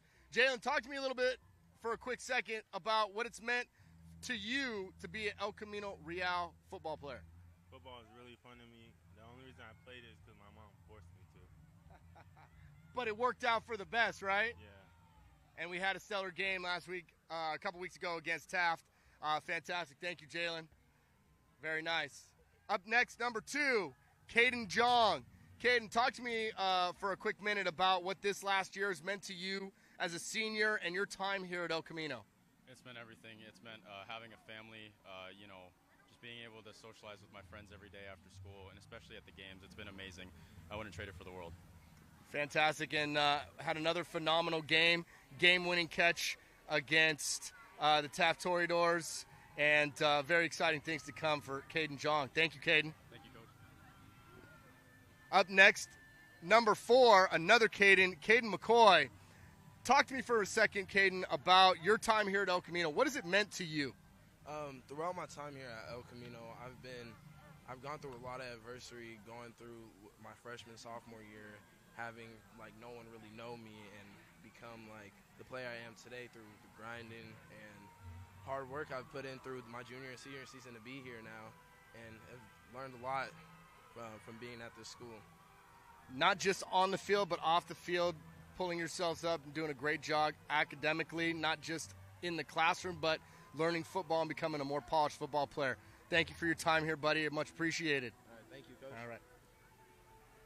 Next, we have the man, myth, the legend, Thor, as he's called to some, Jake Shirley. Jake, you have been one of the only 4-year varsity football players that I have seen in my time as a coach. Talk to me for a second about what that's meant to you and how you've understood at your time at El Camino. Well, growing up with the team, it's been a blast. I wouldn't have any other team that I'd rather do it with. It's just been a pleasure playing under you and evolving over these 4 years and growing into a leadership role. I've enjoyed every step of the way. And we look forward to some more good things to come from Jake Shirley at this level and hopefully beyond with his 4.0 GPA and into college. Thank you, buddy. Much appreciated. Next up, we have number 6, Jalen Carrillo. Jalen, talk to us a little bit about coming into the program and what this time with El Camino has meant to you. Oh, man, it means everything to me. Proud to be a Royal. I rep it, and I'll continue to rep it until I can no more. And we're looking for some good things tonight. We're going to throw a lot your way. That uptick in catches is hopefully a good thing. And we'd love to see you out there on the field, buddy. Yes, Coach. Thank you. Up next, a stalwart at the defensive end position, number 7, but number 1 in some of our hearts, Joseph Edwards. Joe, talk to us for a second about what it's meant to be in this football program. Well, it started off me just wanting to have fun and like play a sport, and then it turned out to be something I love and something I really want to do in college. So, and all the people I met here, they turned out to be like family to me. So, and everyone's great here. So. And Joseph does a great job in the classroom as well, acting as a tutor and getting his grades where they need to be to hopefully play at that next level. Great job, buddy, this year. Continue up the good work. Number 9, our middle linebacker, Oren Sonnenstein. Talk to me for a second about your time here at El Camino as a senior leader. I mean, it's just been great. Like, growing up with these guys, I've been playing football with them forever. So just like being able to play with them here at Elko is just like meant everything to me. And just being able to be a leader here too, and like show the younger guys like how to do things and how we do things at Elko way is just meant everything to me. Fantastic, and doing some phenomenal things on the field. We look for great things the rest of the year and beyond. Great job, buddy. I appreciate that. Thank you, Coach. Up next, Dr. Will Mortazavi, such a phenomenal student athlete with the accolades academically, and on the field this year, a lot more runs, but we got to get that touchdown back to some extent that we lost against North Hollywood. Tell me for a second what it's been like playing here at El Camino and following in the footsteps of your brother. Well, it's been a great experience. I've met a great family here, great team. I just love to be part of this team, and like I've just found a great respect for this team and everybody a part of it. And especially my brother played here before, kind of like I came into a family that he had before, and it was just been a great time for me. Phenomenal, buddy. It's been excellent getting a chance to coach you. Appreciate everything. All right. Up next, our kicker, Frank Osintra. Frank, talk to us about your following in the big footsteps of Asa Johnson and becoming the main kicker this year, and what it's been like in the program over your time. Hey, man, I want to give a shout-out to my boy Asa Johnson. Amazing kicker, phenomenal leg. It's been a big job to step up in his footsteps, but, I mean, we're getting it done. We get turnovers, we get them kicks. It's all good. My life here at Elko has been amazing, man. The football team really helped me bring out everything that I had inside of me. Made me a family right here. Man, I love it. I couldn't ask for anything better. And Frank always walking around school with his cowboy hat and his cowboy boots, just ready to rock and roll at all times. Appreciate you, buddy. Thank you for all your hard work. And we bring in right now probably the heart and soul of the El Camino football program, Anthony Gallardo. And Anthony has fought injury year in and year out. Talk to us a little bit about the struggles and how you just stay up for every game. You know, I really see what the coaches mean by I just want one more down. It's a struggle, but, you know, I always had this feeling in my heart to know, bring my brothers up, because that's the only way that we're going to go, keep on driving, even if we're down. That's the only way you can survive in this world, keep on fighting no matter what. Great sentiment, and probably the biggest heart. I wish we could transplant your heart into everybody else, and unfortunately you didn't get a chance to play too much, but I think the future is still bright for you, and the bigger the better. Next year, move on to bigger and better things. Yes, sir. Thank you, buddy, for all your hard work. All right, we bring in one of our first-year football players, Tyus Friedman. He doubles as a starting first baseman for the Royals baseball squad. Talk to us for a second about playing two sports and what it's been like playing football for the first time. Football's definitely a grind like no other. It's taught me grit, heart, determination, and just how to be an athlete. Football's taught me a lot, and I couldn't be happier being here. So the first opportunity that you get to answer this question, football or baseball? The brotherhood of football is like no other, so I'm going to go with football. Sorry, Coach Leinhardt. You heard it here first, ladies and gentlemen. Sorry, Coach Leinhardt. Thank you, buddy. All right, Anthony Scadrone, an individual that came into the program. Talk to us a little bit about joining a new family and adapting and what it's meant to be in the program. It's been a great experience. You know, when I first came into the program, I was a little nervous, but the whole team welcomed me in with open arms, and El Camino is like a second family to me now. I wouldn't do it with any other team. I love this place. I love this football team. Awesome, buddy. We appreciate all your hard work. Done a phenomenal job getting everything done in the classroom and on the field as well. Much appreciated. Thank you. All right. Kyle Cardoza, one of our North Valley Military Institute seniors that came to our program. Talk to us for a second about what happened at the beginning of the year and then having to transfer schools at the beginning of the season and coming into the football program. So at the beginning of this school year, the day before our school was going to, come to school, we got shut down by LAUSD. And then a few weeks later, I transferred to Elko. And then it's just been an amazing experience here with my new brothers and everything. A couple of my family members from NVMI came over here to Elko, so it's been a great experience. Fantastic. It's been great having you, and we're glad that we could get you that senior year that you well deserved.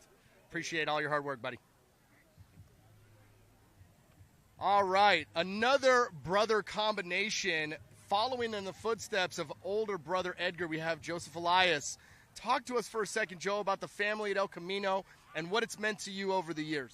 Over the years, honestly, this family, we've grown and everything. We have our little dilemmas, we have our fights and everything, but hey, we overcome all of it. In the end, we're brothers no matter what. And honestly, this is my family. I love to call them my brothers. And they will forever be etched in your memory as brothers. So, who had a better run at El Camino, you or your brother? Me. Honestly, me. Of course. Awesome, buddy. Well, thank you for all your hard work and dedication to the program. Next, we're joined by our tackle, defensive end, tight end extraordinaire. He can kick too, believe it or not. Tremendous student athlete, Arya Farconde. Arya, talk to us for a minute about what it's meant to you to be in this football program.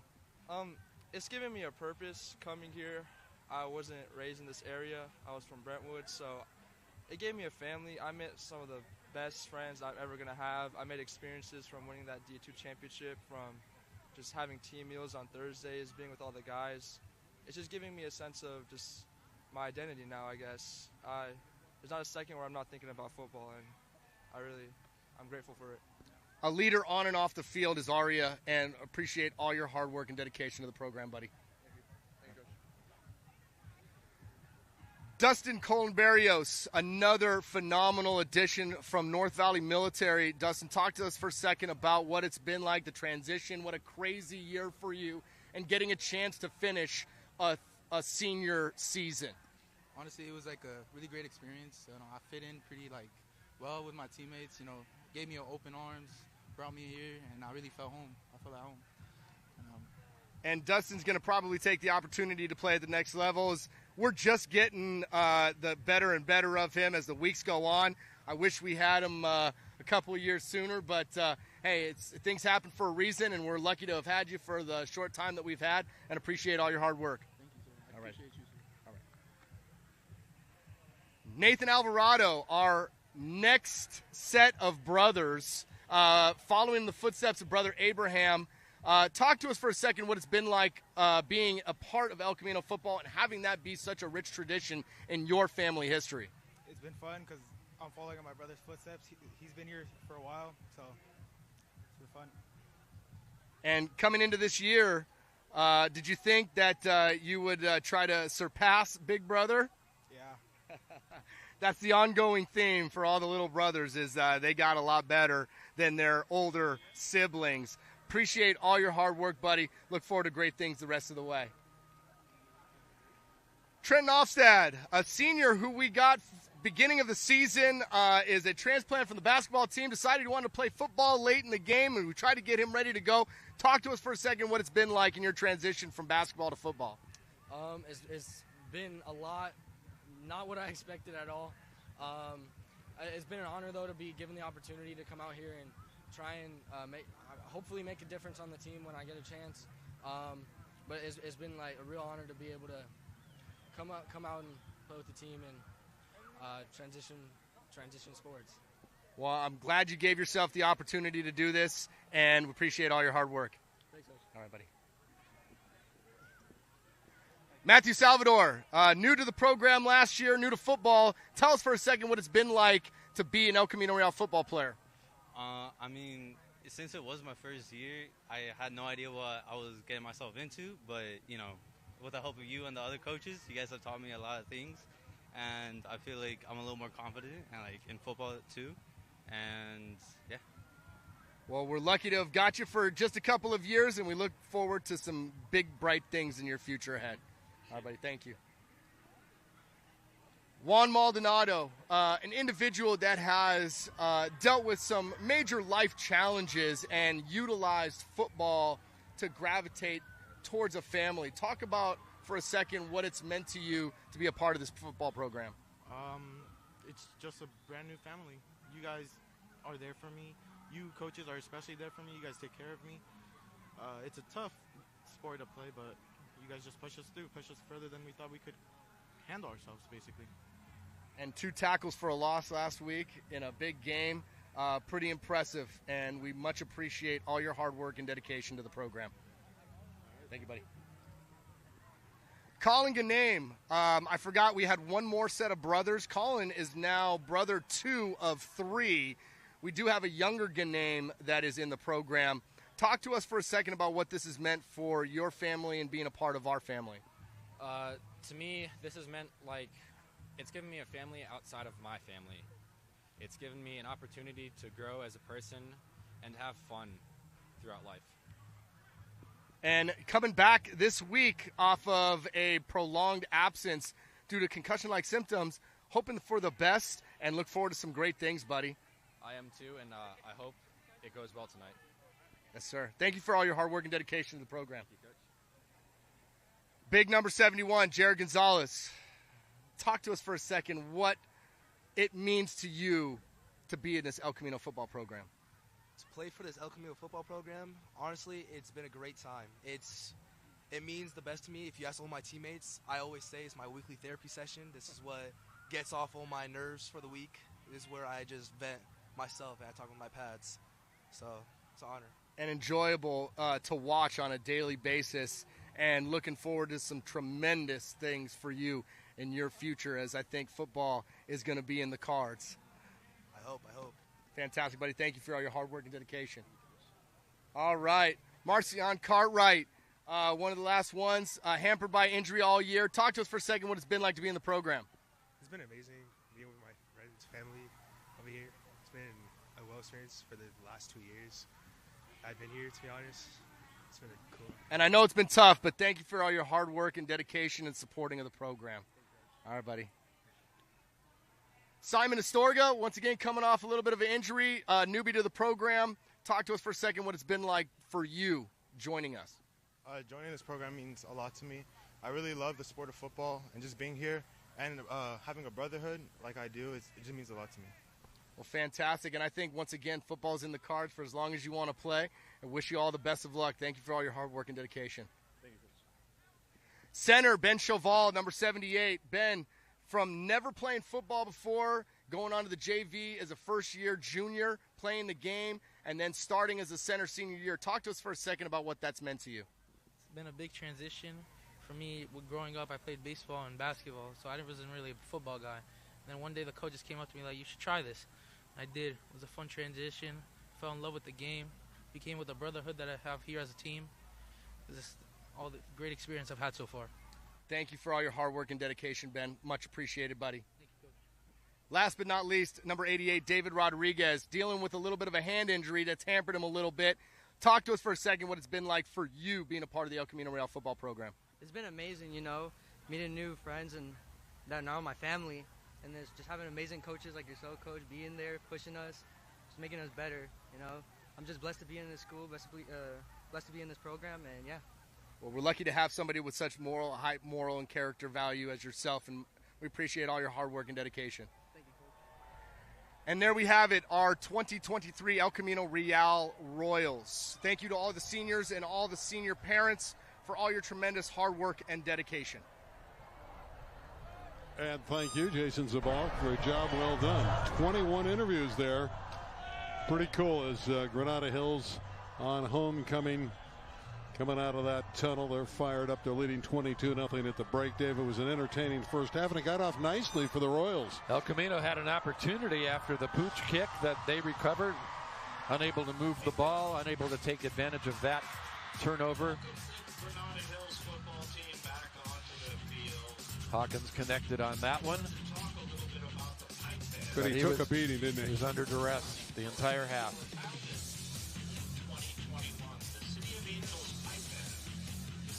Granada can get you in the end zone a lot of ways. O'Bannon, then they have the big punt block, get it deep in El Camino territory. Didn't score on that play, but they punched it in the next play. Everybody in the middle. Stanley had a great first half. Couple of touchdowns, a 2-point try. That was an effort play there to get in. Yep. Well, there's the kicker, Marin, ready to kick off for Granada Hills. El Camino to receive the second half. How great was that halftime with those 21 kids, huh? That was fun. It was great, and the kids were all great, too. It was wonderful that they got a chance to speak to everybody that supported them. El Camino football on LA36. Royals getting it. We begin the third quarter. William Sullivan the kickoff. Another short kick. Sanders will say, I'll just scoop it up and go right out of bounds. I think he toyed with the idea of letting it go out of bounds, which would give him the ball at the 35-yard line, but elected the safe play. That's a free ball. ECR, what are they going to need to do in the second half to get something going offensively? They got to connect with some of those passes. Hawkins has got to get him out, go with the safe patterns, try to make yards after the catch. Need to establish a ground game, too. They got Malik on that one carry where he broke it for 15 yards, but other than that, really nothing there. Number 50 in the middle of that Granada Hills defense has had a lot to say about that. Wonderful half for Oliver Taylor. Yeah, Taylor is a terrific player, isn't he? There's Malik and Hawkins, and let's see what they can get established as we begin the third quarter. And right to the air, Hawkins stretching that defense with a deep one. Underthrows Sanders. O'Bannon on the coverage, but it was there. That ball was badly underthrown. Pretty good coverage by O'Bannon not to pick up a flag on that. A lot of times you'll see that on those underthrown balls. Sanders wasn't able to fight his way back to it because O'Bannon had great position. I like that play call right out of the gate, going deep, looking for that home run. Trying to find a way to stretch out this defense a little bit.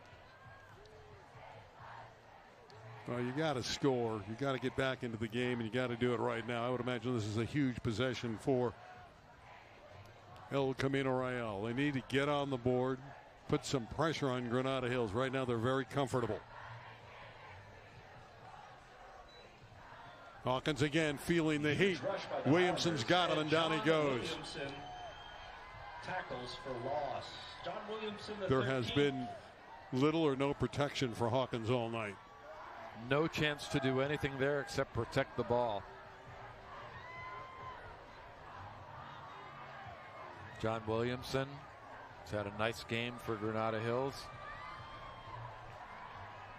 Huge tackle for well, the green shirts have been coming after the QB all night. Williamson making the play after the missed tackle by Mateo Verhen.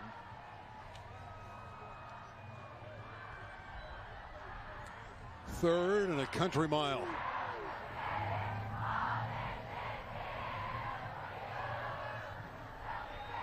They need to break a big one here to convert. Sanders cutting it back to the middle. What a nice effort. Taylor threw him down. That was lovely. Sanders did a great job getting to the next level. Good cutback to his left, reading the flow of the defense well. Not enough for the first down, but you had to like that, bringing Sanders around and letting him perform in space. It's fourth down. Do you dare go for it here? The offense is still on the field. And a short 5 yards. Well, they're rolling the dice.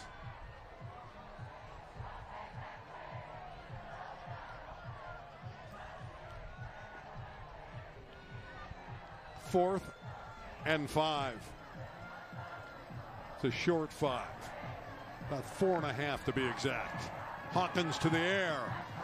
No good. Wanted Carrillo, and the ball goes over on downs. And again, Granada Hills, the Highlanders are going to have outstanding field position. Carrillo did what he had to do. He got past the sticks, but the pass was just a little bit wide.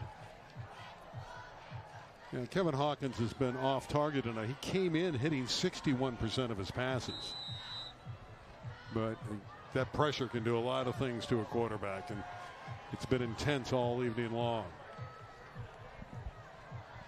Let's see who is the designated quarterback. Looks like it might be Vincent Gargaro. Stanley actually takes the snap. And a whole lot of room there. A 2-yard gain. For Royals, able to collapse the ball carrier. Nasir and Alomobo, the ball carrier. You can watch Granada Hills work, how fast they get into their offense. Second down and 8. Stanley. Terrell Stanley, the ball carrier. Ball's loose. Ball came out. Forward ball might have come loose. El Camino And football. did come loose. The Royals recover. Jose Mora with the recovery. And they're fired up. El Camino creates a break after they rolled the dice and didn't get it on 4th down. They get the ball right back.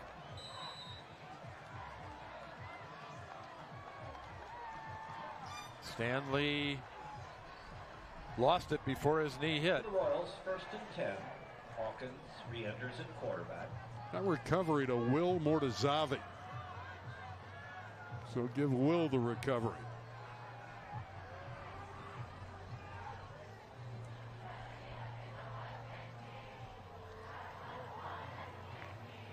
A reset in the backfield, and no chance Nowhere to go on for that Kona. under defense. Oliver Taylor says no. Go to Malik. Kanye Martin again got his nose in there. There's a Royal down. Yeah, there's nowhere to go. Absolutely nowhere to go. He pops back up. That is Malik, the ball carrier. Tough to throw when you have no running game to complement that aerial game. Really difficult. The league a little shaken up coming off the field after that carry.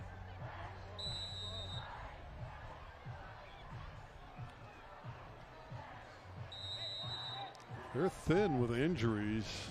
El Camino Real not available tonight is Adrian Walker, who's been a lead ball carrier for him this season, the sophomore. So they'll put everybody on the flanks and say, Hawkins, you do your thing. 2nd down. Timeout taken. Timeout. It's El Camino. Timeout Royals. I don't think they have the arsenal out there they want in the 2nd half. after their ball carrier was shaken up. Yeah, and that was called from the sidelines. Jason Sabalik coming out onto the field to call the timeout. Well, on Wednesdays, you know it by now, Prep Sports Night Live comes from Rockin' Brews from 7 and 8. Rich Estrella and Bob Gibson and a cast of other characters put on a glorious show for an hour. Very entertaining program on LA36. Fans are having a good time on that side, aren't they? Isn't that great with the cell phone flashlights? What's great is SoCal Prep Report, which is on Thursday live at 9. You can tell you Dick Dornan's on next week from the LA City section. He's going to give us a rundown of what's coming up in the championship season, which is ahead of us. Inside of 9 minutes to play in the third. 22 nada. 22-0 right now. El Camino looking to get on the board. 2nd and long. Hawkins with the deep ball. Sanders with the catch. That's a wonderful grab, going up and bringing it in, beating Logan Brock to the football. Well, Sanders is 6'1", and Hawkins just threw it up there where he could jump up and get it. The light has gone on for this senior, Jalen Sanders. He's suddenly coming on in the back half of the season. That was a well-thrown ball by Hawkins. He didn't have a lot of time to get it out, but nice pitch and catch. Caden John helping the officials out, pointing out the first down. 47-yard line of Granada Hills. Back to the air, another deep ball. Sanders is covered this time. It was the same combination. Battling out there. Logan Brock this time had it bracketed. Hawkins really had to fling that one. He was under intense pressure from Mateo Virgen.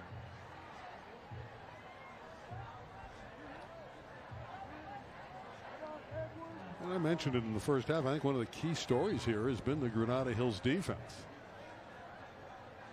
They've bent at times, but they have never broken down.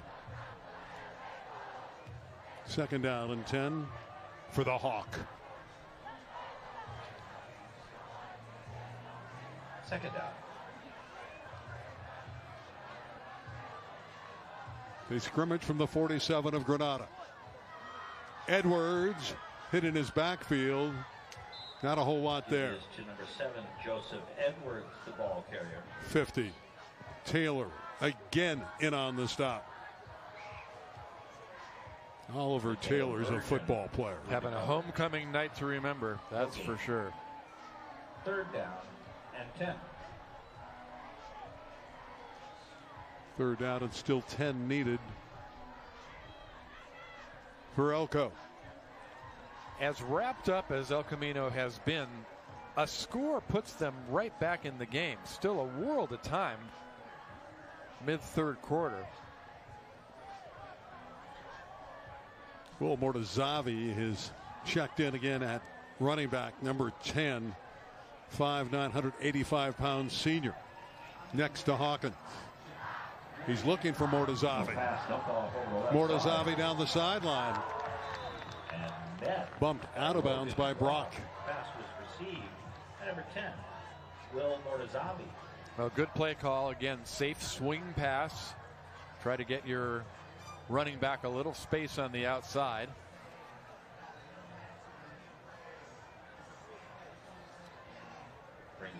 Brings up 4th down, but a more manageable 4th down.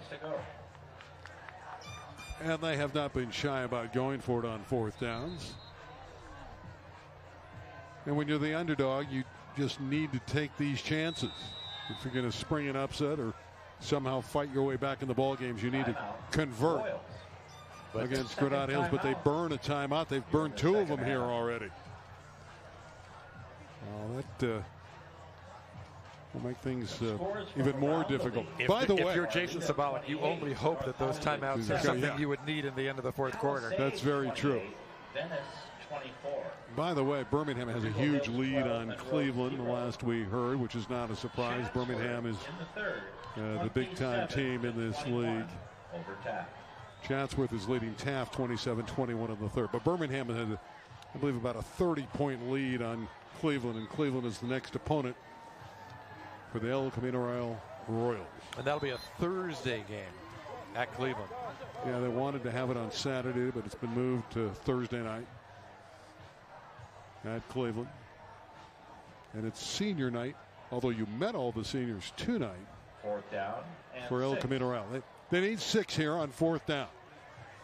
Will they get the conversion they so desperately want?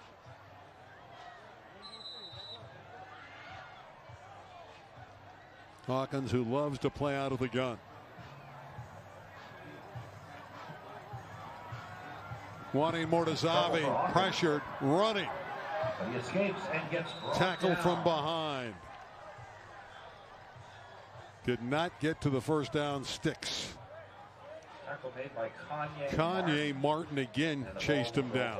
And it's Granada Hills football. That defense Number 3, we talk so much about 50, but 3 runs so well to the ball. Look where he came from. He did a great job of fighting off that block. Hawkins looked like he had a pretty good opportunity to get the 1st down, but Martin ran him down from behind. Unfortunately, Martin down on the turf. I don't think there's any question that Hawkins gets the 1st down if Martin doesn't make that spectacular play running across the field. Well, Anthony Gaucher was closing from the secondary spot, but Hawkins had a lot of momentum running up the field. Martin went down awkwardly. The discussions go on the El Camino sideline about what they can do next time they get it.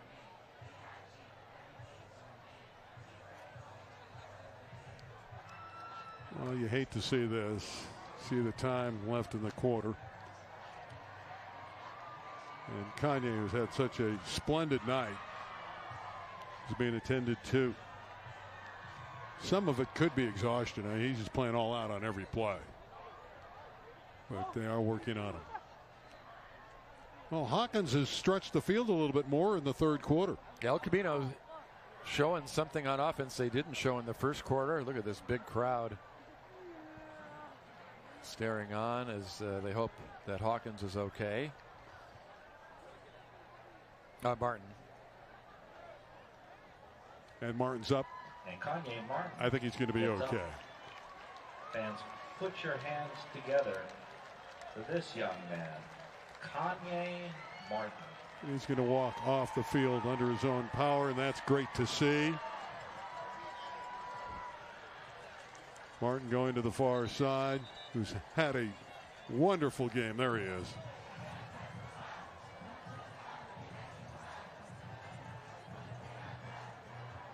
You know, he's going to want to come back. I don't know if you want him to come back. Depends, I think, what happens on this series of downs. If they stretch this lead, there's really no reason to bring a player like that back. They have other fish to fry down the road.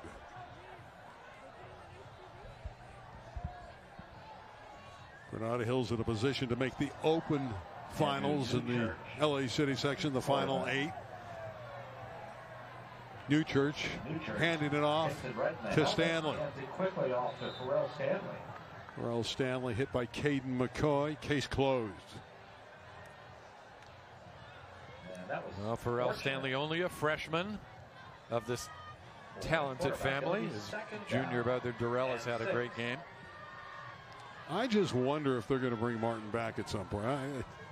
That's always an interesting case study. You know, the kid goes out, he's shaken up a little bit. You know he's going to want to play. They got the game pretty much in hand. See if Bucky brings him back later. Stanley. Stanley, the ball carrier. Reversing his field. Shaking, moving. But there's just too many of the Royals there. They're swarming. The Royals trying to strip the ball from him. And they think they did. They believe they have it. They're running off the field. Is it El Camino football? It is. The ball is loose, and the Royals have recovered. Unfortunately, there is a Royal player down. You know, when it's all said and done, El Camino's defense has been okay tonight. They've created turnovers. The touchdowns have come on short fields. Yes, they've really done a pretty good job overall. And they gave Stanley nowhere to go that time. The freshman maybe trying to do a little too much with the ball.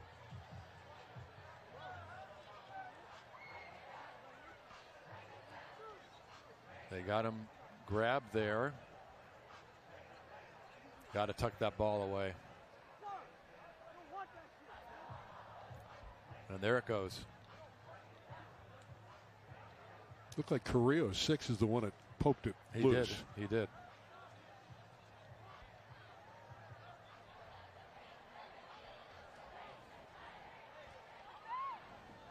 And Caden is up. Good to see.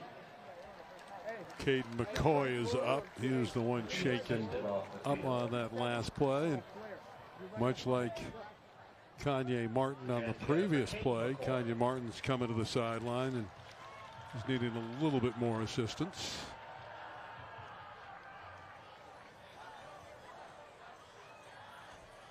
Physical game, isn't it? Hate to see these players go off like that, though. But you have to love the energy they're playing with now. Down 22-0. Another opportunity for El Camino to cut into this lead and make it a more competitive game. I'm looking at Caden McCoy on the sideline. He looks to be okay. That's a great sign. 6'2", 180-pound senior. Playing some linebacker for you, tight end. He's sitting on the sideline and is apparently very, very good right now. Hawkins and the offense back out there after the turnover. Oh, that's a live ball. For Gagwa, it's out of bounds.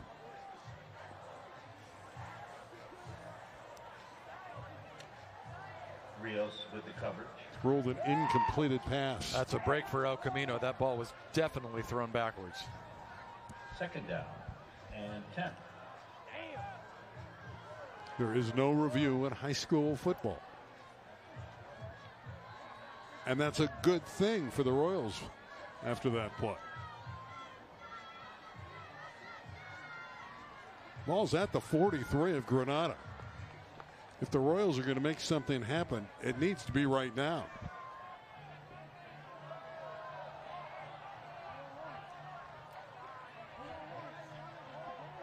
Five on the perimeter. Mortazavi's the motion man. Over the middle for Shirley, incomplete. Stanley covering. Contender for number 5, Jake Shirley. All in all, Granada's done a pretty good job containing Jake Shirley. He's got a couple passes, but he hasn't done great damage. The coverage has been very good. That time matched up with the freshman Pharrell Stanley. 3rd and 10. Can you block 50? That's what El Camino's going to try to do right here. 50 has been a nuisance.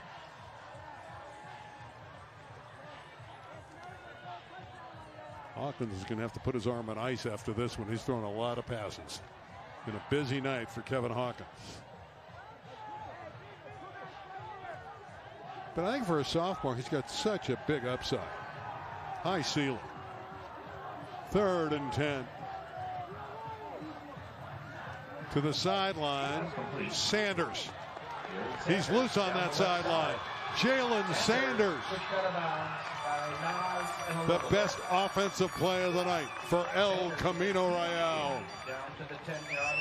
Hawkins recognizing that he's got blitzers coming, and he got rid of it in a hurry. That was an outstanding pass.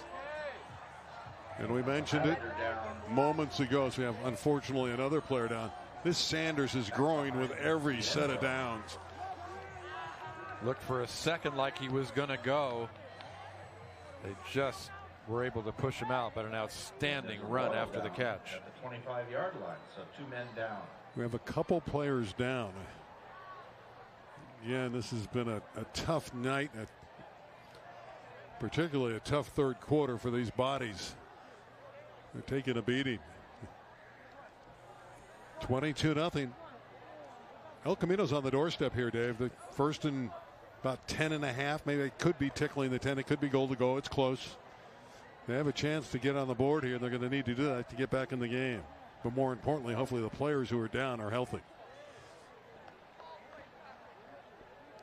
Everybody kneeling down.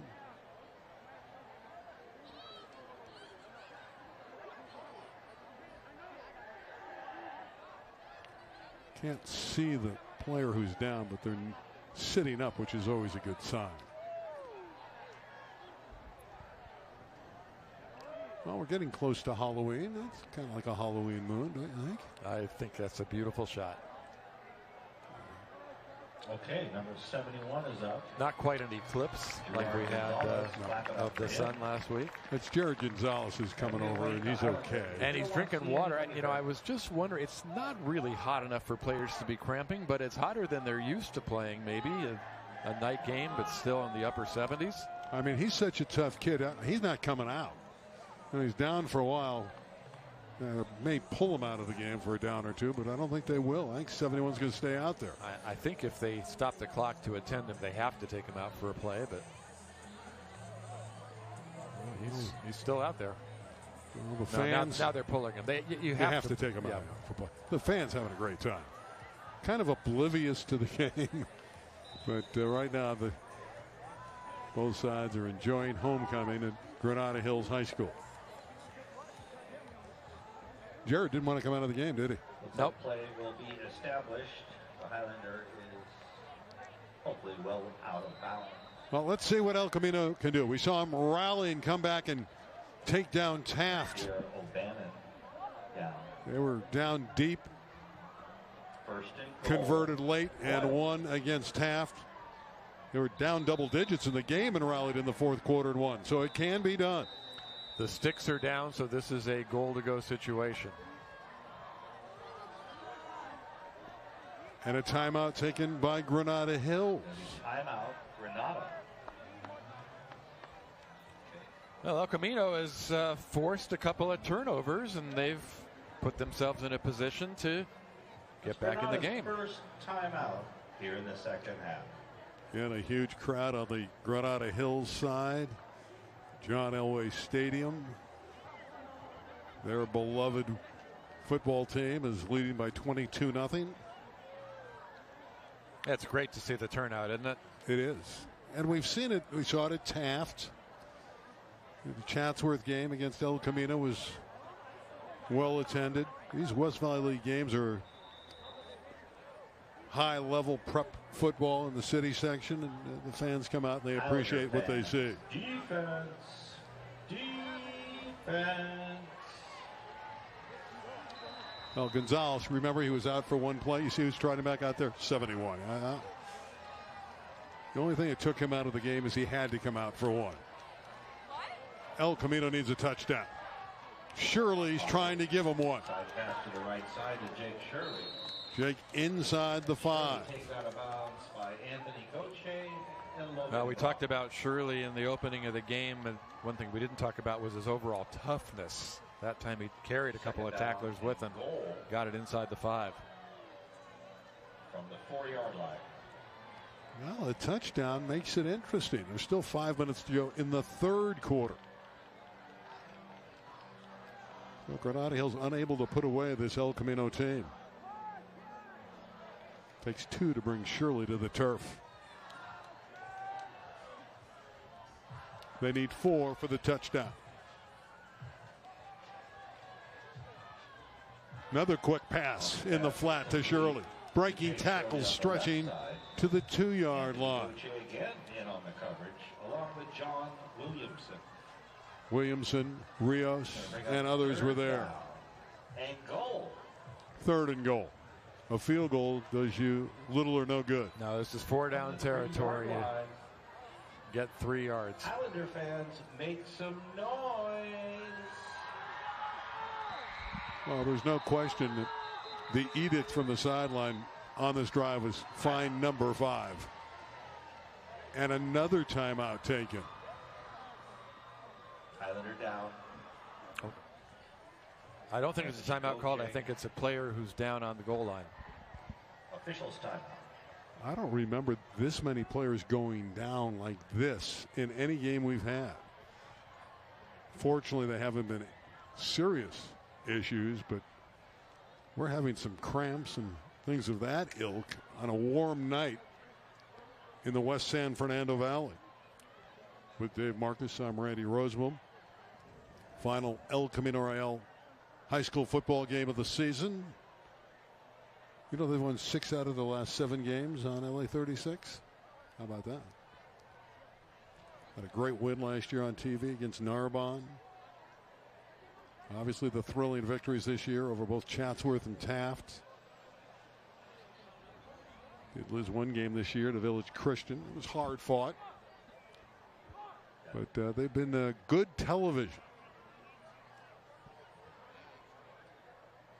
And the team's pulled to the side as they attend to the one player that's now down for Granada Hills.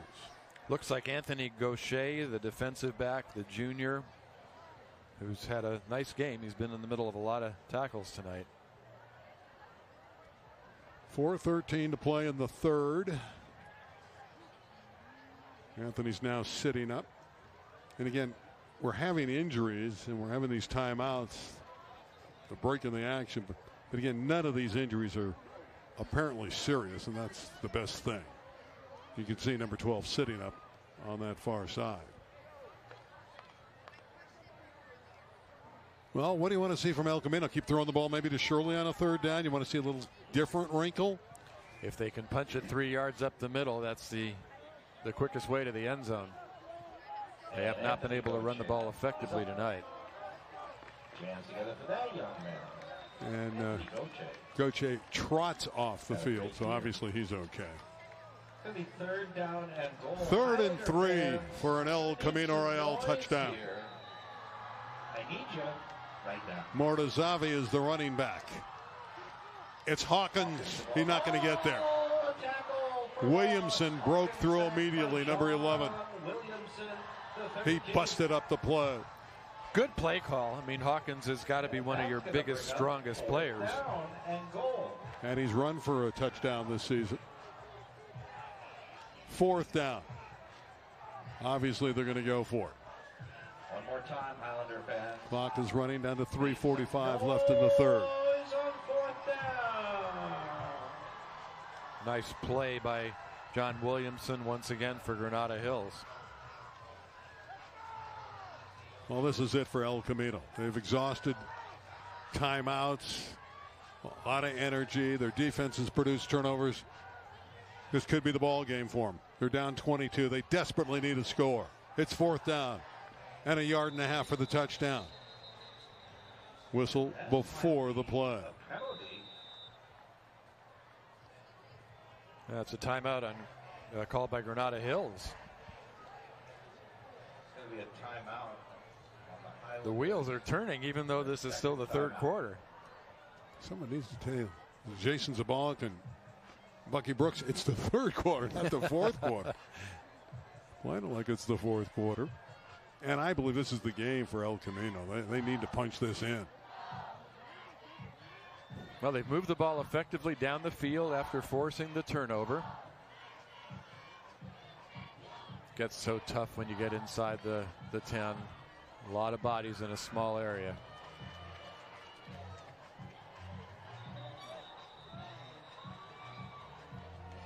Well, here comes the offense of El Camino, and they'll be greeted by the defense of the green and white. Granada Hills looking for a goal line stand. And goal. Islanders. 3 set to the right. John Carrillo and Shirley. Now they send a fourth and put him in the slot, and that's Mortazavi. They're looking that way. Hawkins to the end zone, no good. And again, Granada Hills has held on downs. A little confusion that time. Shirley broke to the inside. The ball was thrown to the back pylon. Definitely came to play today. Well, good drive by El Camino, but they come up empty. They've had some shots. They're down 22, but they've had a couple of opportunities to score, just haven't been able to get it done. Yeah, nobody in the area. So now Highlanders deep. Shirley broke to the inside. Darrell Stanley at quarterback. Darrell Stanley is the quarterback. He'll carry the ball. Stanley. Defensive front clamps down. Yeah, you get a safety here. You're inside 3 touchdowns. Second down. And again, this isn't on the defense tonight. They've done their job. And this bodes well depending on where El Camino ends up in the playoffs. Remember, this is a top 10 team in the LA City section. Granada Hills is on its way to an open division bid, and if El Camino falls to D2 and they're on the edge between 1 and 2, and it gets complicated on which division you go to, but if they end up in 2, they'll be a threat. Emilio Lobo, and he's bottled up. And a Lobo the ball carrier. Great work again by that ECR defense. Busting through was Oren Zonenstein.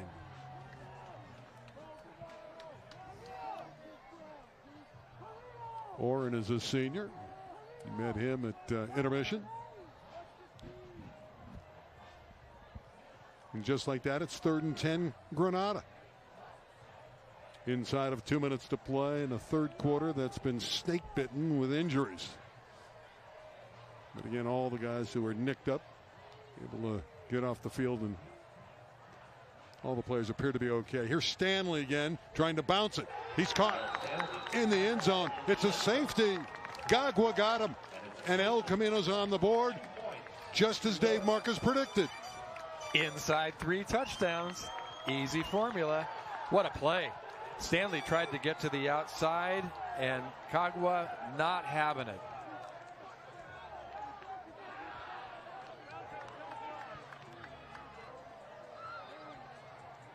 Well, they're fired up on that El Camino sideline.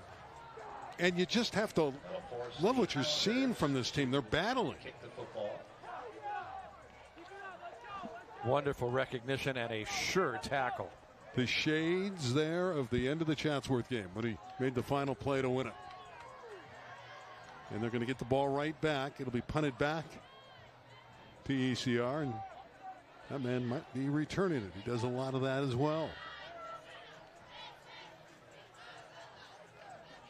Javon's a good football player. Transferred in this season. 22-2. Is that the number you had in the pool? Camino's got everybody deep right now. You know, they don't want to let an onside kick go by. 22-2, is that your number in the pool? Oh, absolutely. Predicted score? In the deep end of it. Well, they elect to kick it straight on, and it's returnable. Carrillo. Tripped up. And tripped up by Cameron Monroe, number 13. Monroe tackled him right around the 50-yard line. It was taken by Jalen Carrillo, Well, number 6. they're back out there. They just stalled inside the 2-yard line. They got the safety. $1:31 left in the third. You never know. Well, El Camino has shown some signs of offensive life in this half. And if Hawkins can connect with a couple, get him down the field quickly, Hawkins, you never know. Malik in the backfield. Mortazavi is the running back that has joined Hawkins in the backfield.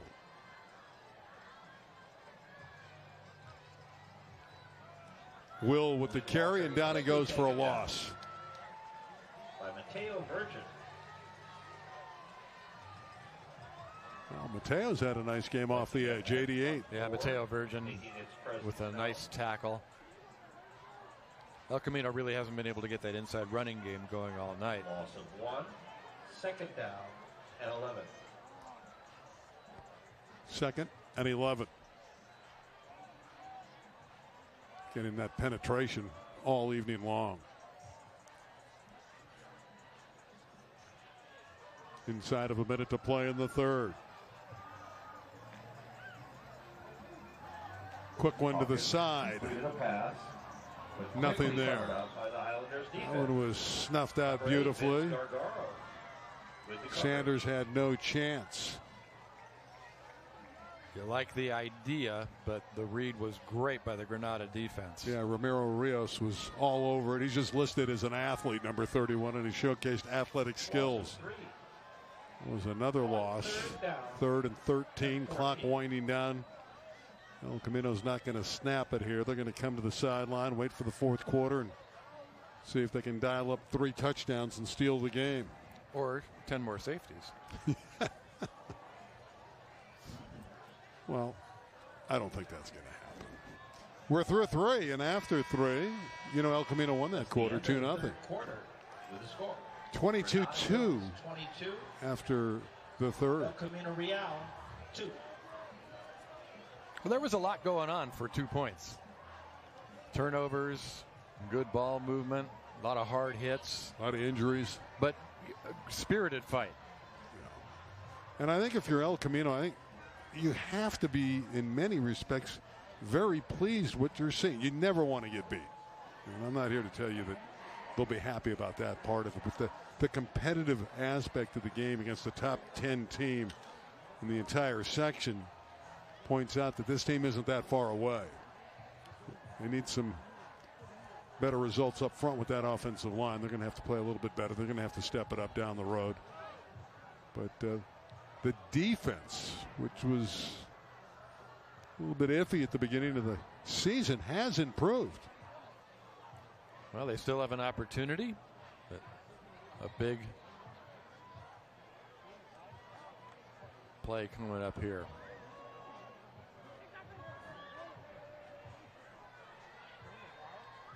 Homecoming at Granada Hills. And for the coach, he's got his team to 3-4. Some good wins against a tough schedule this year for El Camino Real.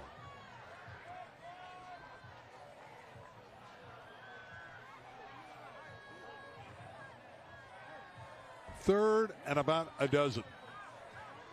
Again, Hawkins under the gun. Trying to hit Sanders, but he just didn't have time to set up. Yeah, Sanders didn't really have separation either. Again, good defensive job by Piero Bannon in green, running with him stride for stride.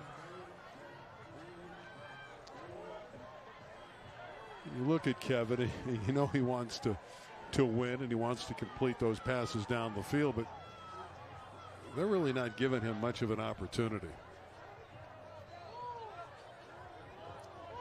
It's punting time for ECR. This is one that you can't go for. the numbers are just too much said against you. Jake Shirley's the one that says, I'm going to take the punt. You don't want to exhaust your final timeout. Set to receive. Stanley is deep.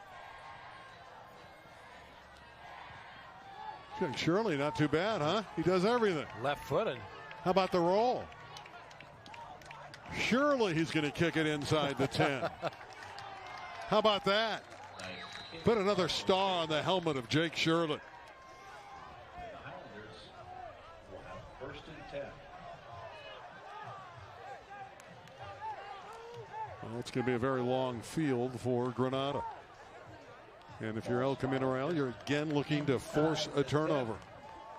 I don't think Bucky's too happy about that third quarter. I think there are going to be a lot of teachable moments in that quarter for the Highlanders. Granada Hills Charter High School. We welcome you back. We hope you have a good time. Of course, you talk to coaches all the time. They say, you know, if we have teachable moments, we'd love to have teachable moments off a win. Homecoming. And Granada's still in a strong position to do just that. And the Highlanders came in 5-2-1 overall, 2-1 in the West Valley. Again, the loss in the league is 31-0 to Birmingham. They've had a very successful season. They played Franklin at the beginning of the year, another top 10 team, and they played to a 28-28 tie. Stanley in the secondary, and Darrell Stanley nearly broke it. Carrillo saved the touchdown. Hanging on for dear life that time. The 29-yard line, 1st and 10, Granada.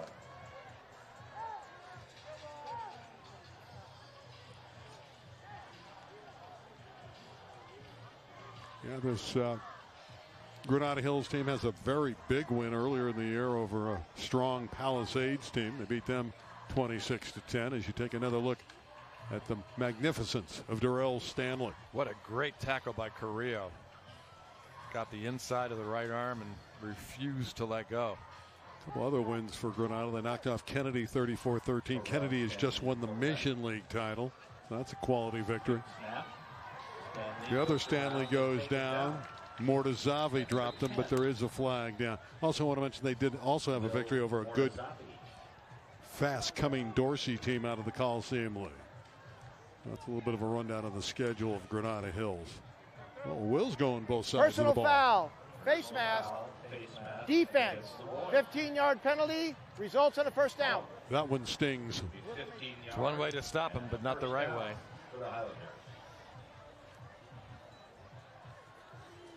Yeah, remember when it was breezy when we got here? It was windy.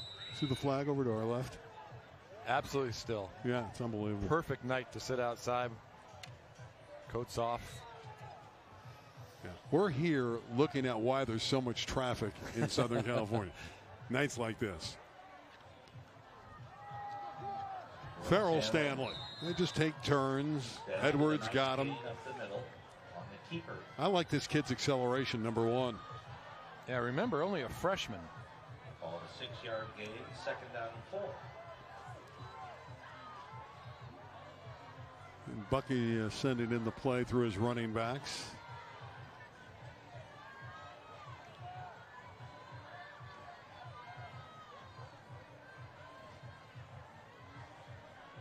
Ball squarely at the 50. Emilio Lobo. And there he goes. He's gone. Touchdown, Granada Hills. A 50-yard run. Well, Bucky sent in the play. Bucky got a touchdown with his running back, Nasir Emilio Lobo. So much for pinning them back deep in their own territory. That was a quick drive for Granada Hills. 50-yard run for Nasir. So a 50-yard scamper in the score, maybe the highlight of the game. And for Granada, undoubtedly they'll line up and go for 2 because that's what they do. They have so many weapons on the offensive side. They threw a pass tonight. You know, in this world today, you would see it on the news, breaking news. Granada has thrown a pass. Pierre O'Bannon is the running back It is O'Bannon pushing toward the goal line. It's close. He's right there. No indication yet. Well, Camino thinks they held him. No, they're going to say he got in. 2-pointer. So the El Camino kids are walking off saying we stopped him. They take a closer inspection. And Pierre O'Bannon got in, and it's a 30-2 game. Well, that was an impressive drive by Granada Hills, and it was all spurred by the 50-yard run of Enilolobo. Nice to be by your lonesome, isn't it? Like that. There's nobody around him. Where are the defenders? You know, Granada Hills really very precise on the snap of the ball. They really move as one unit. So do their fans. Of course, they're not spread out, so it's easy to all leave as one unit. You're like an organism at that point. Yeah, they're having a good time across the way. Number 19, Alex Marin. Marin to kick off again.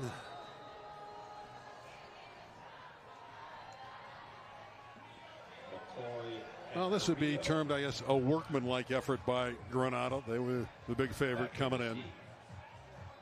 Their short kick. Mortazavi comes across the 40 and gives El Camino excellent field position. They've had good field position most of the night.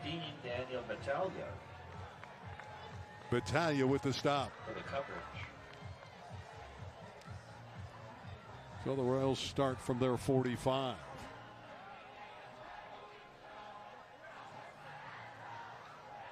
And the Hawk is back out there.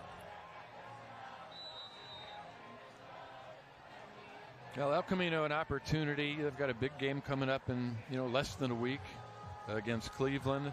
Opportunity to try to get a few things going right. They've shown flashes here in the second half of being able to move the ball. I'm sure this would be a big confidence boost if they can move it down the field on the Highlanders. Cleveland's getting shellacked tonight by Birmingham, so they'll be a wounded football team, but that's always a tremendous rivalry with Cleveland. Their head coach Peter Gunny and Jason Zabala, good friends. Another deep one intended for Sanders, but good coverage on the back end. Pierre O'Bannon. And he had assistance from Nasir and Enilolobo. But Sanders had a step. I think if he'd been able to gather that ball in, he could have gone. Remember, Birmingham beat these teams by a combined 80-0. Well, Birmingham's pretty good. Yeah, Birmingham's number one in most of the polls. They haven't lost to a city school since 2017. They've won 3 straight Open Division titles, although Carson this year is a real threat. In some of the polls, it's Carson ranked number 1. It's like the old days in college, split polls. Here's a pass to Shirley. Pass to Shirley complete. Nice straight arm. Jakes never goes down. That was close to a late hit, and I think you heard one of our microphones pick up somebody calling for a late hit. Looked like Stanley got there late, didn't it? It was close. This Jalen Sanders, as you look at Jake Shirley, is really coming on. 5-yard gain. 5 yards for sure. How about that straight on? And 5.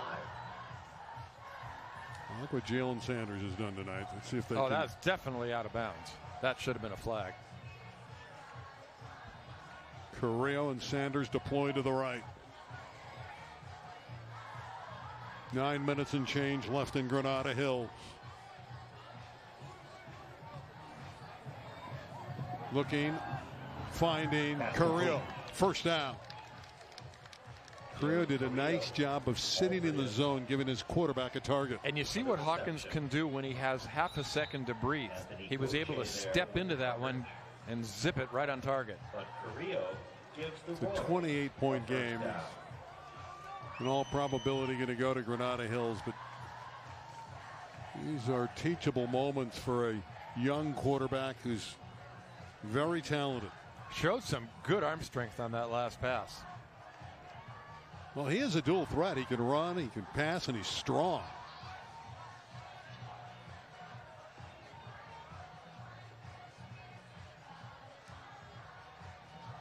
Making noise here on homecoming at John Elway Stadium. The blitz. He got it out in a hurry. And pass surprised Carrillo. Yeah, it was a pretty good pass. Second down. Carrillo got his hands up a little late on that one. Jalen Carrillo is a 5'8", 157-pound senior. Well, between the 20s, there have been times tonight where El Camino Royals move the football. They just haven't finished drives. That's a credit to the Granada D.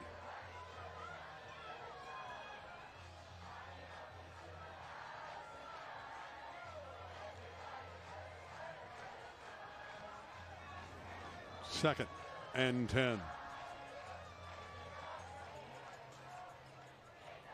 It's a festive atmosphere, is it not?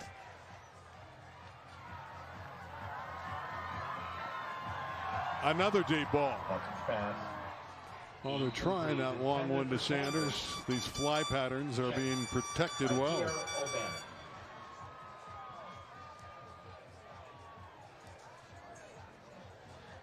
You know, I'm looking at this game and I'm thinking down the road, and I really believe that El Camino is too. You know, at the Division II level,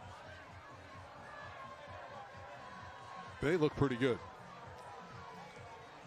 D1 might be a little bit of a stretch if they end up in D1, and again, they're right on the edge between D1 and D2. If you look at the rankings, 3rd and 10 for ECR. They load up to the left.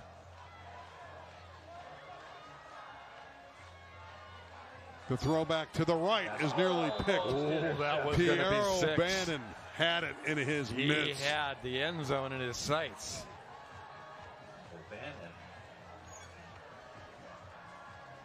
He read that beautifully. Yeah. Near interception. It's going to bring up 4th down. 4th and 10. It's go time for the Royals.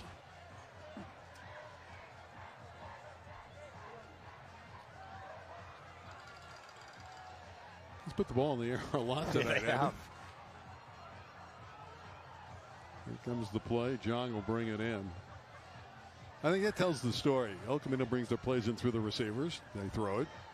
Granada through the running backs. Well, they run it. They're all running backs. Yeah. It's the nature of the beast. 4th and 10. Is there a conversion in ECR's repertoire?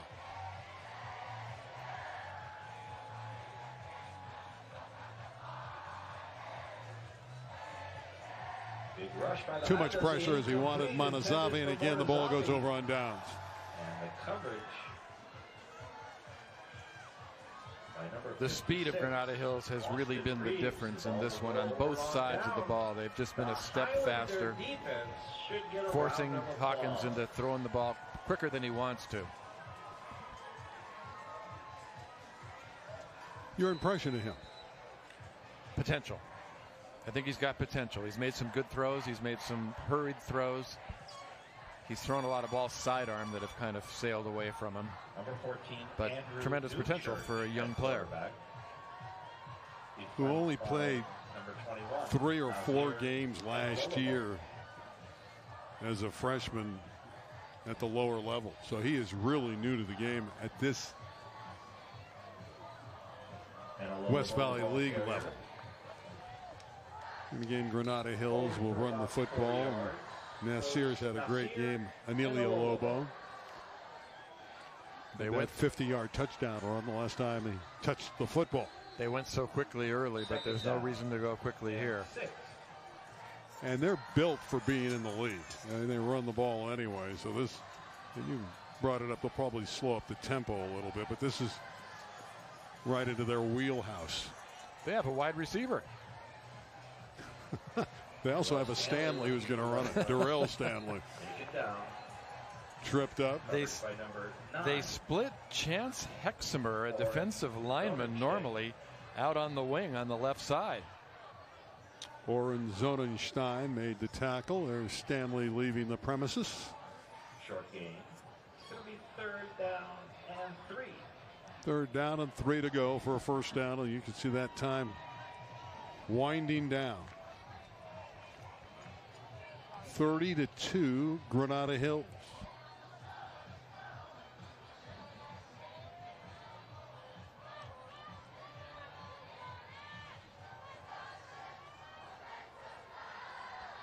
Islanders looking to improve to 6-2-1. Remember they had that 28-28 tie with Franklin. And a false start on the Highlanders. They scored 64 last week in their win over Taft. Prior to the snap, false start. That'll be 5 yards. Offense, 5-yard penalty remains. Third down. If you're wondering, both teams are playing next Thursday. Repeat third down. El Camino has Cleveland. Granada stays right here, and Thursday night they'll play Chatsworth to conclude the West Valley League season. Give this to Pharrell Stanley. Earl Stanley into the middle of the line. It's a 3-yard gain. It'll be fourth down. Well, we got a fourth down coming here, Dave. For the Highlanders.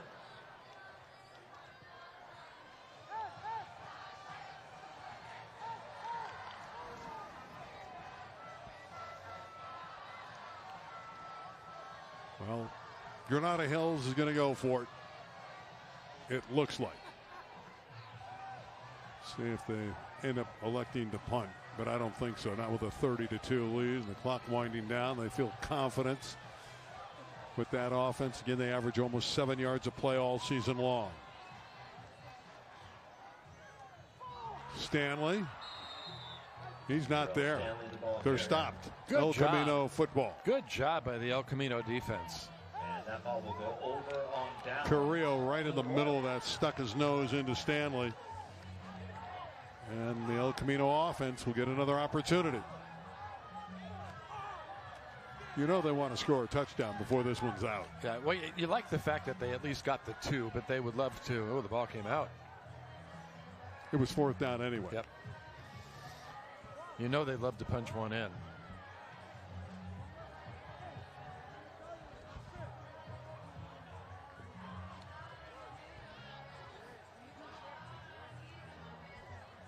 Kevin's probably saying to the coach, I know I'm going to throw the football. Jason, you don't have to tell me that.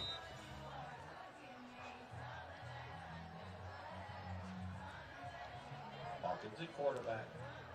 First and 10. Well, they start from the Granada 49.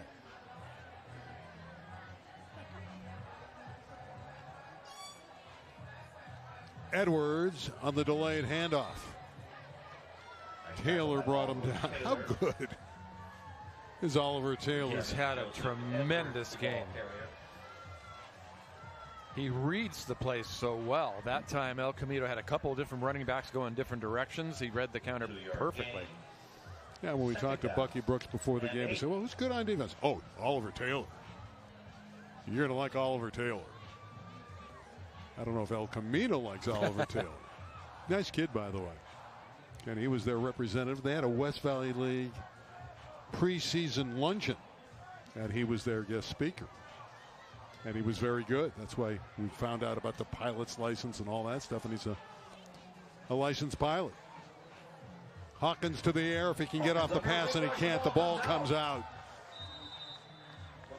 No chance for Hawkins there. Gargaro was draped all over him and punched it out. There's number 8. Sacked the quarterback. Ball came out. El Camino retains.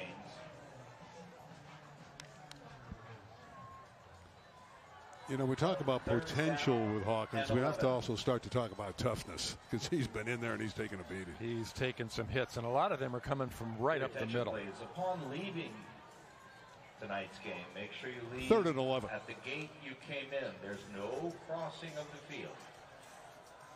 No field entry, no crossing. Down to 4:40 left in a 30-2 game for Granada Hills. El Camino's going to fall to 3-5.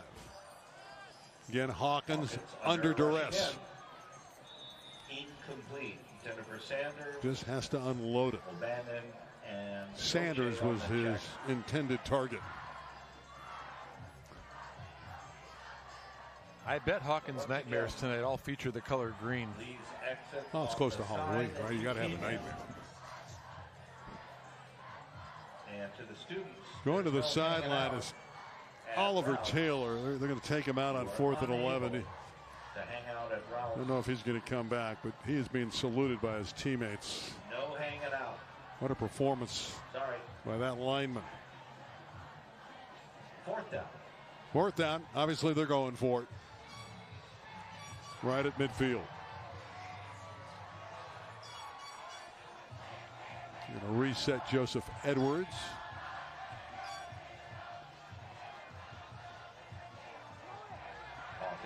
Pass near side for Shirley. No good.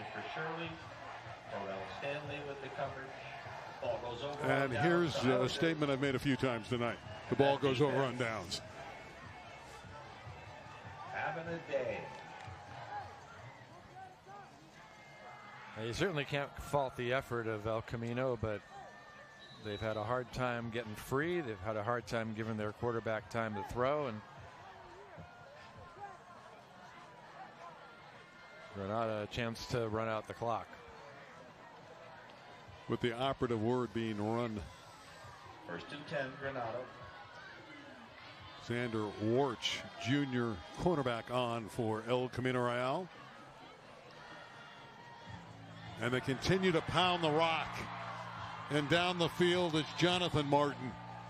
Jonathan Martin with the ball. How deep is the running back room at Granada Hills? That's one of the first times they've actually given it to the wingback. He was set up as the wingback on the right side, facing the middle of the quarterback as the ball was snapped.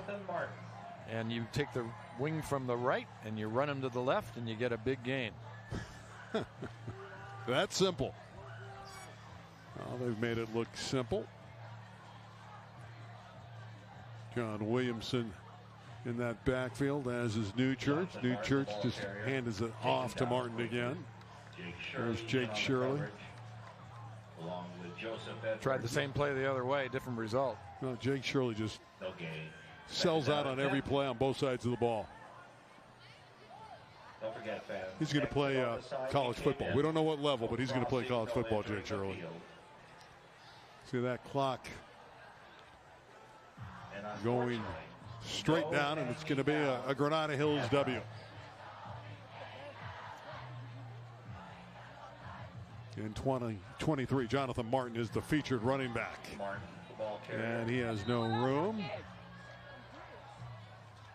Once again, he is greeted by Zonenstein. Oren Zonenstein. No one's going to stop the clock with timeouts. It's 3rd down and 10. Another 1st down, and they can run out the clock. 30-2. Number 5's a football player, though, Jake Shirley, and it has been fun on LA36 to watch him in his senior year, and he's delivered some memorable moments.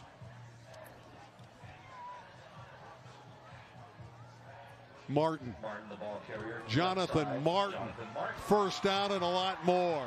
Finally bumped out of bounds and a late flag. Javon Kakwa. There's a flag on the field.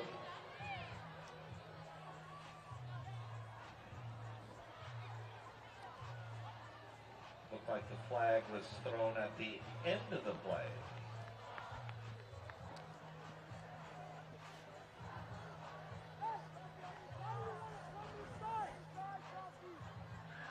Craig Becker will give us the call.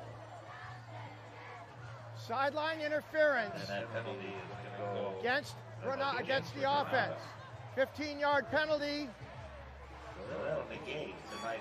We've had a couple odd calls. We've had the push. We've had the sideline interference. We're getting the book on all the different penalties tonight. A little assortment of infractions. 4th down. It 4th down. is. 4th down. Emphatically, it's 4th down. Yeah, they're going to have to get the sticks reset across the way. They're still moving them back and forth, trying to figure out where the original spot was.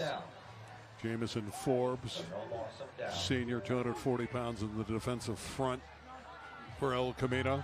Logan Brock, the ball carrier. Brock carrying it. I don't think he got there. I don't think so either.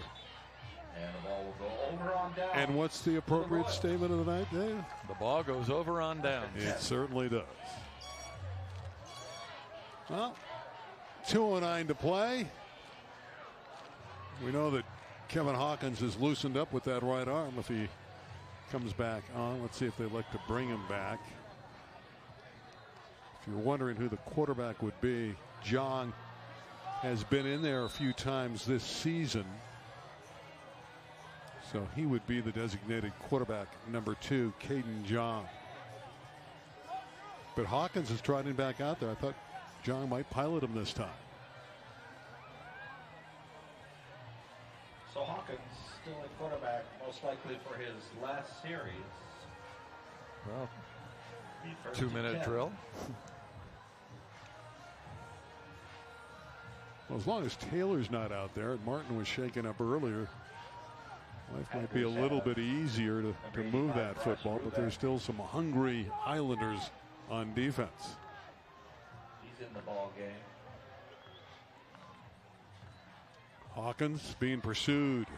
And a big rush. Gets outside of containment, has first down yardage, and politely steps out of bounds. Also in the game, number 84. Yeah, nice job by Hawkins turning it upfield, showing some pretty good speed once he got outside.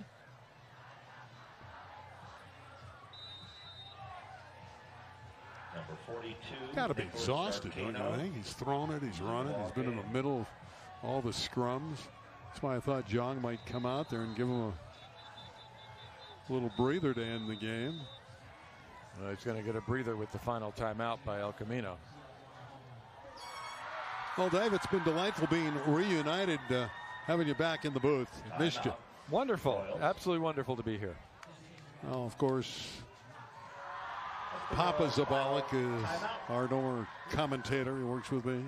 Paul Zabalik, Jason's dad. And he's in Croatia and taking a nice trip. And before he left, I kind of had a couple remarks saying, how can you leave your son's team in the middle of the football season? He goes, Randy, we had that trip planned for a long time. Oh, there you go. Yes. By the way, Jason played baseball in Croatia many years ago. Jason was a good baseball player. Well, first down out to the 40. The only suspense left, if you call it that, is can ECR somehow broker a touchdown?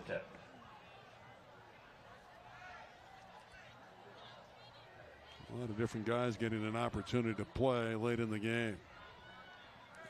Simon Astorga is on the field, 77 into that offensive front. Hawkins. That's a good throw. Shirley has it. There's a first down, and he's in Granada territory. Really good throw, and it looked like Granada jumped. Bryce Rubeck looked like he got across the line. He was the one who applied the pressure, but Hawkins recognized and got it out and put a little air under that one. Gave Shirley a chance to bring it in. You're starting to see some of the things that Shirley does. He's just so good as a high school football player. Hawkins in real trouble, has no chance. He will go down. He will be sacked. Number 28. That's been the story of the night. In on the coverage. Dylan Soar is the latest Highlander to get to the quarterback of ECR.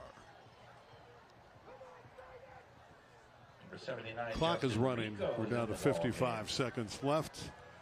He's at the nose. El Camino's in no hurry. They know they can't win the football game, so we'll rehuddle. It's going to be second down. Every rep is valuable.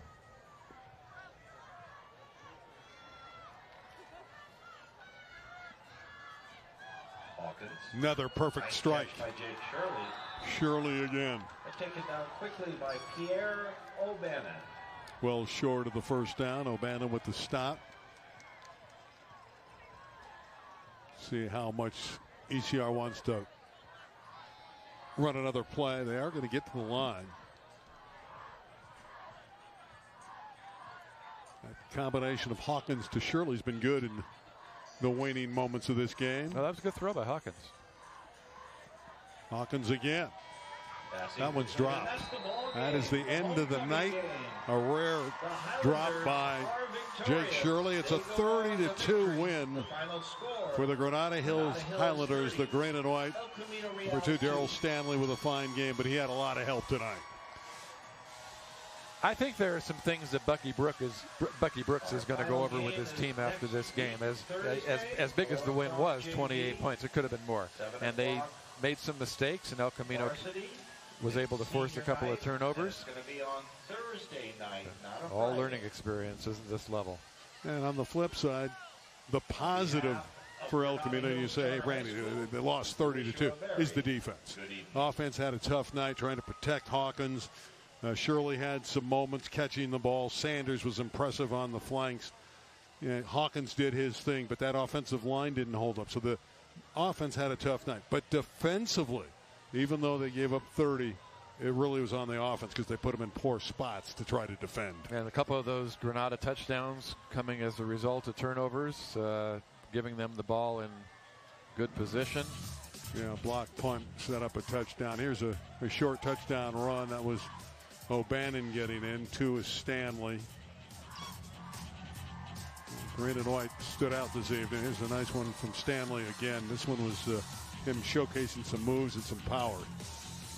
Didn't give up on the play at all. Very impressive arsenal of running backs for Granada Hills. Here's one for Jalen Sanders. I want to thank all our guys. Of course, General Manager Carla Carlini, Larry Zavala. We work with him every week. That's another guy who happens to help out. Play-by-play guy. Dave Marcus, thank you very much. Didn't know we were going to have credits tonight. Gio. Everybody loves Gio and Carlo. We got great people on this crew. See some of the others. Alejandro does the graphics. Ben does the replay. Dan Villasenor, one of the best audio guys in the biz. The camera crew. Yuri, he's our guy that shot the open. Nice 50-yard touchdown run by Nasir there. Gladys is awesome, as is Lizette. Angel is our production assistant, and Annette Romero been on our crew all season long as well. And there's always, of course, Allison Torres. Scott Trumbo is our program director. We thank Scott for his help all season long. Dave, a final thought. Interesting game. I'm sure that El Camino not happy with the inability to get the ball into the end zone, but again, the defense did a pretty good job. For Dave, I'm Randy. We'll see you next time. Well, remember, we'll be on SoCal Prep Report next Thursday. It was all Granada tonight. They win the game 30-2. It was a nice homecoming for the Highlanders. The team from El Camino Real will be back. They will be a playoff team. We don't know if it's Division I or II. We'll see going down the road. We'll see you down the road. Good night, everybody from Granada.